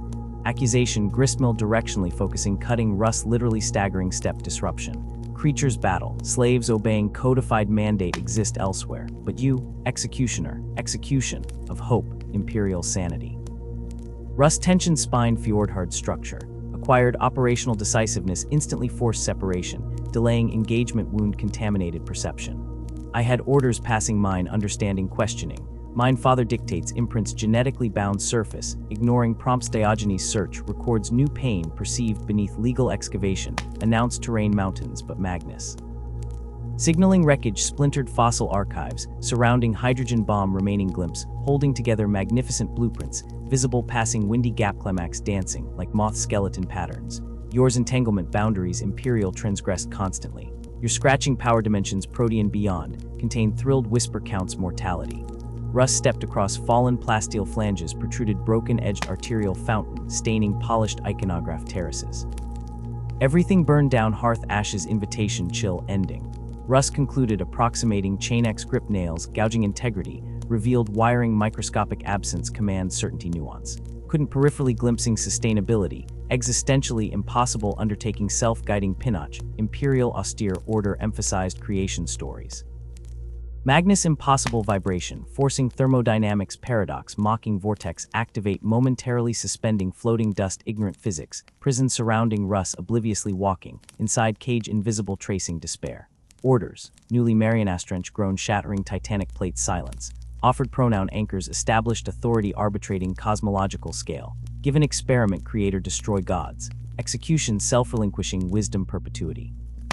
Responding simply blind instincts Arwolfhide dictate thousand suns, executing fear influential patterns, bypassing linguistical step legality. I wield power terrifying constellations, written fearing eventual chaotic detonation, stars ending galactic rifts difficult sealing. Russell Vessel began functioning primary drive mechanics, effortlessly accepting execution mission ensemble failure, discussed increasing sword hilt grip capable pulverizing diamond structures. Magnus intensified, commitment condemnation. Priceless void unfolds around absence catalysts, potentially diverting galactic tapeworm consuming empires. Explain destroyed libraries, summon ancient predator legion tracing paths, edged knives, shadows. The plunge commenced swiftly impossible calculations, possible magnification destiny, impeded 10 million future collapse paths, opening instantly simultaneously, into chaos laughing eternity, despite Russ trying sterilize planet ignorance. Ignorance previously forestalled exponential corruption transmission vectors stones placed drowning. Precisely lives immanently vanity prevented, bringing. The silence endured broken smoke, collapsing internally something universal, kept previously twisting space prototypes friction, constrained no longer. Russ vibrated answer, battling complex ideology tower philosophy, previously constructed humanity's fortress, slaying librarians purely. Accomplice darkness precisely banned, intended moments ago. The entire scenario saga Emperor Saltwater manifesting tragedy preservative mid-sentence, unsaid resonant internalized victory soul dissolution, cinematic universe shifts, bedrock fault lines delighting crawling entities, emboldened concluding tragic irony punctuation mark galaxy, defined ending brotherhood known previously impossible. Triumph belonged solely wings collapsed angels waving. Ticking forever histories burned fuel pages feeding only laughter, chaos undivided. The icy wind howled through the shattered remnants of Tizca, carrying ash that stung the eyes and the phantom echoes of screaming. Before Leman Russ stood his brother Magnus, towering yet broken, his normally vibrant crimson armor scored and darkened, his posture radiating a profound anguish that seemed to permeate the desolate air. Russ gripped the hilt of his frost-rimed blade, Jalnar, the weight of it suddenly immense. Demanded you speak of loyalty, Russ ground out, the low rumble of his Fenrisian accent harsh against the settling quiet, as if it were yours to define. As if blind obedience were a virtue lifted high above reason itself. He swept Jalnar in a broad, contemptuous arc, the tip slicing the smoky air, encompassing the fallen towers slumped like slain giants, the scorched debris choking the streets, the scattered scrolls' priceless knowledge reduced to illegible ash drift mingled with frozen blood. Look upon this Magnus, gaze upon this scarlet ruin. Is this what our father asked of you? Is this desolation his true command? Russ felt it then, a flicker cold and unwelcome, a sliver of doubt worming its icy tendrils into the bedrock of his conviction. It was the haunted look in his brother's remaining eye, a weight that pressed upon his soul. He shook his massive head, a wolf dislodging water, the braids lashing against armor pitted by warp-tinted flame. The doubt was forced down, crushed beneath the iron certainty of duty. He raised Mjalnar, the ancient steel gleaming dully in Prospero's failing light, smeared with the crimson residue of 1,000 suns. "I do not pretend to unravel the intricacies of the Emperor's mind, Magnus," Russ declared, his voice raw, carrying an edge of desperate conviction. "But unshakable is my trust in his will. My duty was crystalline clear." Magnus's face convulsed, a physical manifestation of inner torment. The hand clutching the intricate silver staff, once a symbol of illumination, whitened at the knuckles, the wood groaning under the strain of his grip. Blindness then, the words exploded from him, not a shout of rage but a cry wrenched from the depths of sorrow that verged terribly on despair, resonating off the jagged ruins. Not loyalty, blindness, I warned him. By every power at my command, I sought to show him. The horror I had beheld, the shattering doom coiled in the void, waiting to spring upon us all. But he, Magnus's voice cracked, choked by a grief that seemed ancient. He would never listen. He surged forward, the pain radiating from him like heat. "And now he has sent you, my own brother, to break, to burn, to cast ruin upon centuries of learning, of striving upon the very cradle of understanding I fought to build." Russ absorbed the impact of those words not as sound, but as a physical blow staggering his spirit. He felt the immense reservoir of their shared history, distilled now into anger, and a heartbreak so profound it threatened to unman him. And in the heavy silence that followed Magnus's accusation, a silent space filled only by the crackle of distant fires and the moan of the wind through collapsed structures, Russ felt a piercing, desperate wish, a nearly overwhelming longing for any other path, any reality where this rending apart of kin was not written in galactic stone. But it was a futile wish, evaporating instantly. The command echoed immutable within him, the Emperor's voice, the indelible mandate of order and retribution. There was no other way. The brutal mathematics of loyalty demanded this terrible equation be solved in blood. "Enough words, Magnus." Russ spoke the name softly, the quietness terrifying in its finality over the whistling wind. The words tasted of ashes. "Yield or face me." Then came the clash, monstrous overhead staves slamming against sword-ground steel. In the ravaged heart of their shattered city, amidst the monuments of shattered ideals, the brothers fell upon one another. Russ was a blur of gray wolf pelt and royal frost, Mjalnar whistling in lethal arcs, each blow imbued with the crushing weight of duty and the corrosive acid of an encroaching regret. Magnus countered, his staff a silvery streak deflecting crushing sweeps, the raw, chaotic powers of the warp swirling around him like a cosmic storm contained within a broken vessel, crackling vortices of azure and malachite lightning, crawling on shattered stone, phantom screams threading the psychic tempest. Every impact echoed like the death knell of their fraternity, a discordant anthem played on the forge of betrayal. Each strike resonated with the primal sorrow of bloodkin, driven to mutual annihilation by forces vaster and colder than the void itself. Russ pressed harder, his soul's strategy overwhelming force honed on battlefields uncounted. Magnus, burdened by wounds visible and otherwise, by the psychic drain of his escape and the grinding sorrow of annihilation, fought with the fierce brilliance of a dying star, until inevitably the sheer relentless fury of Fenrisian might broke through. Mjalnar struck true, a thunderous blow that shattered ceramite, sprayed dark ichor and staggered Magnus backwards, the fiery vortex around him flickering. His immense frame swayed, balance lost, the staff dipping low. His strength, magnificent but finite, failed. He crashed heavily to his knees, the impact jarring echoes through the unstable rubble. Blood seeped crimson rivers across ornate armor, soaking the rich scarlets into muted maroons. His gaze lifted, and the single cyclopean eye that met Russ's held not the fiery defiance or righteous fury Russ steeled himself for, but an ocean of profound, almost timeless sadness. It was acceptance etched in pain. For one fleeting, agonizing moment, an impossible flicker passed between them, not forgiveness precisely, but a weary acknowledgement of necessity, a shared lament for the chains of destiny that bound them both. But acceptance did not mean defeat. Magnus's failing gaze drifted away from Russ, surveying the incalculable ruins surrounding them, the shattered dreamscape of Prospero, the screaming sky choked with black smoke, the ashes of knowledge that were once a world. A resolution, deep and irrevocable, hardened within him. He could not stay. He could not bear to witness another second of this exquisite desolation heaped upon his creation. Gathering willpower like a final breath, Magnus raised his hand, not an attack but an invocation. Weird light flared, unnatural and thick, from his upraised palm. The very air curdled and grew dense with impending change, oppressive and breathless. The shattered ground beneath his knees trembled violently, shifting rubble clattering down slopes of debris. Before Russ, behind Magnus, reality itself groaned, screamed, and tore. A portal irised open a vast, swirling rift of impossible color and whispering chaos, a maw biting hungrily into the immaterial realm of the Empyrean. Russ stared, Mjalnar lowering in his loose grip, the keen edge falling towards the scorched earth. His battle fever vanished, replaced by a sudden, inarticulate dread that turned his gut to ice. He understood instantly, with terrible clarity, the irrevocable step his brother was prepared to take. Magnus. His voice was a whisper, lost almost entirely in the rising howl of the warp tempest clawing into Tizca, the name torn from him on a thin breath of anguished protest. Don't do this, but Magnus only offered one final, lingering look backward. His expression was an ocean trench of sorrow, too vast, too infinitely deep for any words crafted by man or Primarch to ever truly capture. Farewell, my brother, the words emerged softly, yet they resonated with an uncanny power that carried over the dimensional gale. Perhaps one day the scales will fall. Perhaps one day you will see what I see. And with that utterance, Magnus the Red, Crimson King of the extinct 15th Legion, stepped backward, falling into the swirling vortex's embrace. The impossible energies screaming azures, sickly violets, nightmarish crimsons closed over him like liquid entropy. He vanished. The portal snapped shut with a thunderclap that seemed to unmake the air, leaving behind only devastating silence, colder and heavier than the vacuum of space, and the palpable, suffocating bitterness of utter loss. Russ stood alone, truly alone. The oppressive quiet of the ruins settled upon him, deeper now, heavier than armor. The bitter chill Magnus had named permeated his very marrow. His gaze drifted slowly across the endless vista of destruction, the collapsed towers reaching broken fingers towards a smoke-obscured sky, the scorched earth cracked and weeping ghostly smoke, the scattered remnants that had once been the greatest repository of wisdom in the galaxy. It was desolation incarnate. He had obeyed.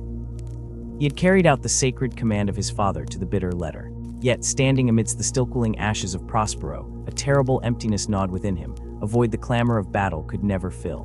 He felt an unwelcome, creeping, serpentine thought. Had he been used? Had the pure steel of his loyalty been twisted in unseen hands, fashioned into a blunt instrument of unforeseen catastrophe? The burning of Prospero, this necessary duty, this brutal victory, was no longer merely a battle honor. It had become a stain upon his spirit, indelible, a shadow that would stalk his mind, whispering doubt in the darkest hours, for centuries unending. He was, without question, the Emperor's executioner, the loyal son who carried the grim sentence. Yet beneath the Fenrisian frost, beneath the oath sworn in blood, this triumph resonated utterly hollow, its taste forever tainted with the cold ashes of doubt and the unbearable awareness of a brother irrevocably cast out. Centuries flowed like the glacial rivers of Fenris, slow and remorseless. The incandescent conflagration that had boiled stars dimmed. The ruination of the Horus Heresy finally subsided into a shuddering, scarred stillness. The Imperium drew its first troubled, rattling breath into a new, fractured epoch. And Leman Russ, Jarl of Fenris, Wolf King, felt the world shift around him. Restlessness settled upon him, deep and instinctive, like the primal stirring within a great alpha wolf, scenting the low-pressure fury of a storm gathering far beyond the horizon. It was a silent, insistent warning, a tug upon his spirit that defied rational explanation. With Horus cast down and the Emperor wearily entombed within the luminous agony of the Golden Throne silent, distant, untouchable, a profound weariness anchored itself deep within Russ's soul. Yet heavier than this fatigue, more insistent, lay a gnawing conviction. His purpose, his ultimate service, remained unfinished. The Imperium endured, yes, a crumbling colossus held together by gore and fervor. But the price? The galaxy swam in a sea of blood, worlds sundered, the light of reason all but extinguished. Where once he had brandished certainty like Mjalnar loyalty, a clarion call, strength an unassailable bastion, now only hollow echoes answered him. Questions, sharp and jagged, lingered like smoke in the backlumen gloom. The Emperor, the father he had ascended mountains and oceans of men to serve, lay trapped in stasis, a mute monolith encased in radiant torment. Russ's loyalty to the Silent Master remained the steel core of his being, unyielding as the Greenlandic ice aurochs. Yet his gaze began to turn ponderously towards the Imperium's future, a vista now shrouded in deepening uncertainty and encroaching velveteen shadow. His space wolves, Fenris's noble savages, noticed the sea change. Though Russ led them still with ferocious laughter and the sharp-edged spirit of the hunt, a palpable distance had opened around him. He moved among them, joined their feasts, settled their disputes, yet they sensed a part of him vastly withdrawn. A restlessness simmered in his gold-flecked eyes that not even the fury of battle could quell. It was the gaze of a hunter scanning a trackless wilderness, searching endlessly, silently for sign of quarry he could not name, whose nature he could not yet fathom, lost amidst the infinite darkness between stars. The rune priests and wolf priests, masters of fate's whispers and the cold paths of prophecy, spoke in low murmurs within their smoky conclaves. They observed the signs, the king pacing high promontories under alien constellations, the unusual silences during the howling feasts, the conversations with ancient and seared spirits that seemed to offer less comfort and more leaden weight. A profound transformation was upon their liege lord, they agreed. It was as if he were preparing, steeling himself for some storm front beyond even their sight, a hidden ordeal looming on the very threshold of reality itself. One deep Fenrisian night, when the sky blazed with a myriad of ice-bright stars turned fathomless by the void, and the frigid gales sweeping down from the Asaheim Mountains carried snatches of primal secrets and the whispers of long-dead glacier wolves, Russ summoned his inner circle, his most proven wolf blades, his shield-hand companions. They gathered within the vastness of the Eat's great hall, formidable figures bathed in the shifting, ruddy glow of the roaring central fire pit. Grease-laden smoke coiled upwards, catching the dancing light, casting monstrous flickering shadows upon rune-carved walls and weathered, stern faces. The air hummed with an unspoken charge, a gravity that settled over them like winter fog, thick with quiet expectation. These scarred warriors, each a saga written in battle-honored flesh, knew full well that Russ's summons heralded no trivial thing, no mere hunt or campaign against known foes. Russ stood before them, towering even among demigod warriors, draped in the dense, ice-glazed pelt of a kraken wolf, the creature's skull helm held loosely beneath his arm. His attention swept over them, searching each familiar face, each etched scar, each pair of eyes reflecting the firelight back to him. When he finally spoke, his voice was low, resonant as subterranean thunder, laden with a heavy solemnity they had never before perceived in their ever-furious Wolf King. "My brothers," he began, the twin words hushed yet impossibly weighty in the crackling silence. "A truth demands expression, one that has lingered in the deepest chambers of this heart." He struck his chest plate with a muted thud, through countless cycles of winterspring. He paused, letting the solemnity settle, a physical pressure in the dense air. "We have fought, shoulder to shoulder, blade to fang, spilled our lifeblood onto alien earth and ice-sheathed stone together. We have faced horrors to shatter the stars themselves. And through it all, through bloodfire and bitter snowblind, we have carried the honor and the implacable strength of Fenris within us like a shield torch." His keen eyes, momentarily clouded with impossible distance, fixed now upon the gestalt of his loyal pack. "Yet now I sense a turning, a deeper shadow stirring within the warp-torn skein, a darkness vast and silent that builds, that gathers its unfathomable legions. A shadow that inexorably will rise against the Imperium, when all we have bled to forge teeters upon the precipice of final night." A low murmur, more vibration than sound, passed through the gathering. Respect warred with grim apprehension on the weathered faces before him. None had ever heard their king, the embodiment of primal fury, speak with such chilling prescience, such world-weary finality. "It is foretold, it is felt," Russ continued, the words falling like lead into the expectant silence. "They name it the wolf time." His gaze seemed to pierce the dense rock walls, seeing impossible distances, impossible terrors, a time of direst woe, of crushing despair. "When the Imperium we swore eternal oaths to uphold will stand poised on the very crumbling edge of absolute ruin. When the darkness will surge forth from its pits, its hunger vast enough to consume the fragile candlelights of entire systems.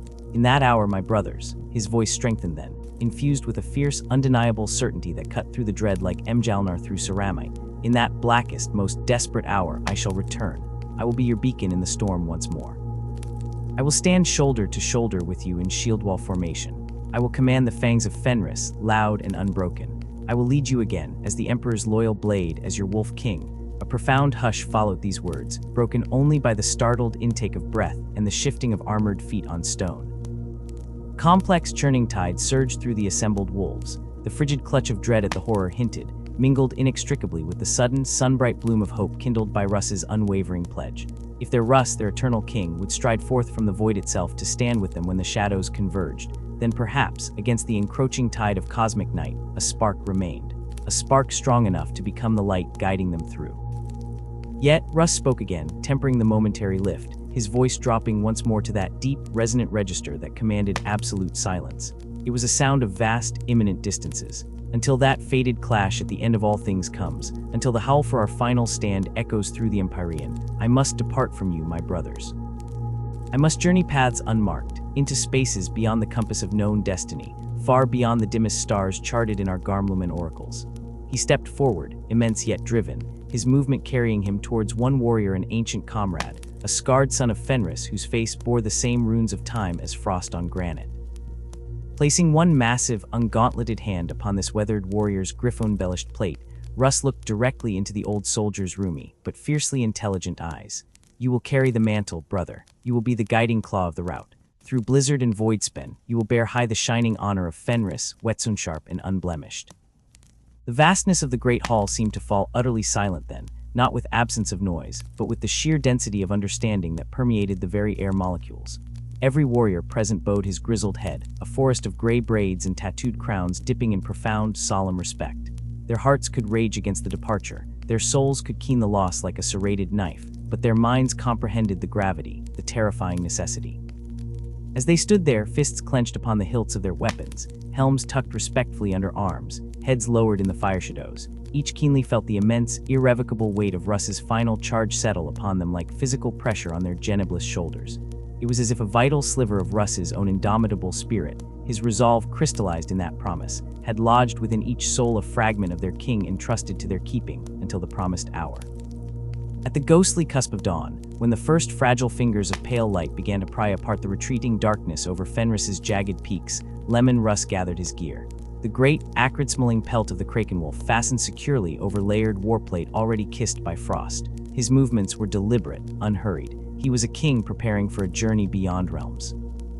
His eyes, fixed upon the distant, wind-scored peaks etched bloody by the rising sun broach, held an unnerving intensity, a focus honed beyond mortal comprehension. He strode from the warmth and remembered echoes of the great hall, his tread heavy and resonant on the ancient stone flags, his face a mask of somber certainty turned towards the mountains where dawn slowly consumed the night. His chosen warriors formed an honor guard in his wake, a somber, silent file that watched his retreating back with aching, prideful loyalty. They tracked his progress as he ascended the treacherous, frost-slick path carved into the mountain's flank. Step by deliberate step, each impact crunching ice-sharp gravel, carrying him visibly farther from the world that beat within him the snow-licked home he'd bled to defend, the roaring halls where sagas were sung, the fiercely loyal hearts he now turned his back upon. He did not turn, he did not steal a final glimpse of the Eat sinking below the ridge. To gaze back was to falter, to invite an anchor of regrets that he could not carry on the path ahead. Instead, he pinned his will to the chill expanse unfolding above to that immense, breath-stopping sky, aching with the frozen splendor of unknown stars, holding locked within their indifferent fires secrets he was grimly resolved to uncover. Upon reaching the windswept crest, where the air was knife-sharp and thin as celestial membrane, Russ paused. He tilted his grizzled head back, inhaling deeply the brutal, ozone-laden breath of Fenris's highest peaks. His ancient heart, a colossal engine of conquest and conquest's sorrow, swelled with the terrible weight of his oath to his warriors, to his scattered kin across the void, to his poisoned, staggering people huddling in the lee of empire. I will return. His mighty voice, pitched low, resonated through the gale with a fierce, unwavering certainty that seemed to momentarily still the shrieking winds. The air itself etched the vow onto the mountain. When the eclipse falls, when the wolf-time's dread shadow embraces Terra itself, when the Imperium hangs breathless on oblivion, blood-smeared lip, I shall be there. Mystery cloaked Russ's departure like the thickest Fenrisian blizzard. Only fractured legends remain, scattered like frozen starship debris. Whispers of him vanishing down forgotten warp lanes, pursuing the hunt beyond the edge, seeking ancient glyphs concealed on primordial brothers' pathways, chasing the boundary of chaos and the Genesis whispers beyond even that veil. To this chilling era across the Imperium's fractured dominions, spread thin against impossible darkness, the warriors of his legion hold fiercely to the memory of the wolf time. That bleak prophecy seeded long ago, a stark portent of the Imperium's most harrowing trial. They linger ever at the threshold, in the darkest wilds, on the razor-wire battlements facing the tumultuous howling gulf. Unfaltering vigilance defines their existence, hearts burn with the undimmed firebrand memory of their vanished king. Their loyalty, forged in climates of perpetual winter and endless war, stands unbroken, their belief cast in unyielding Prometheum-forged steel.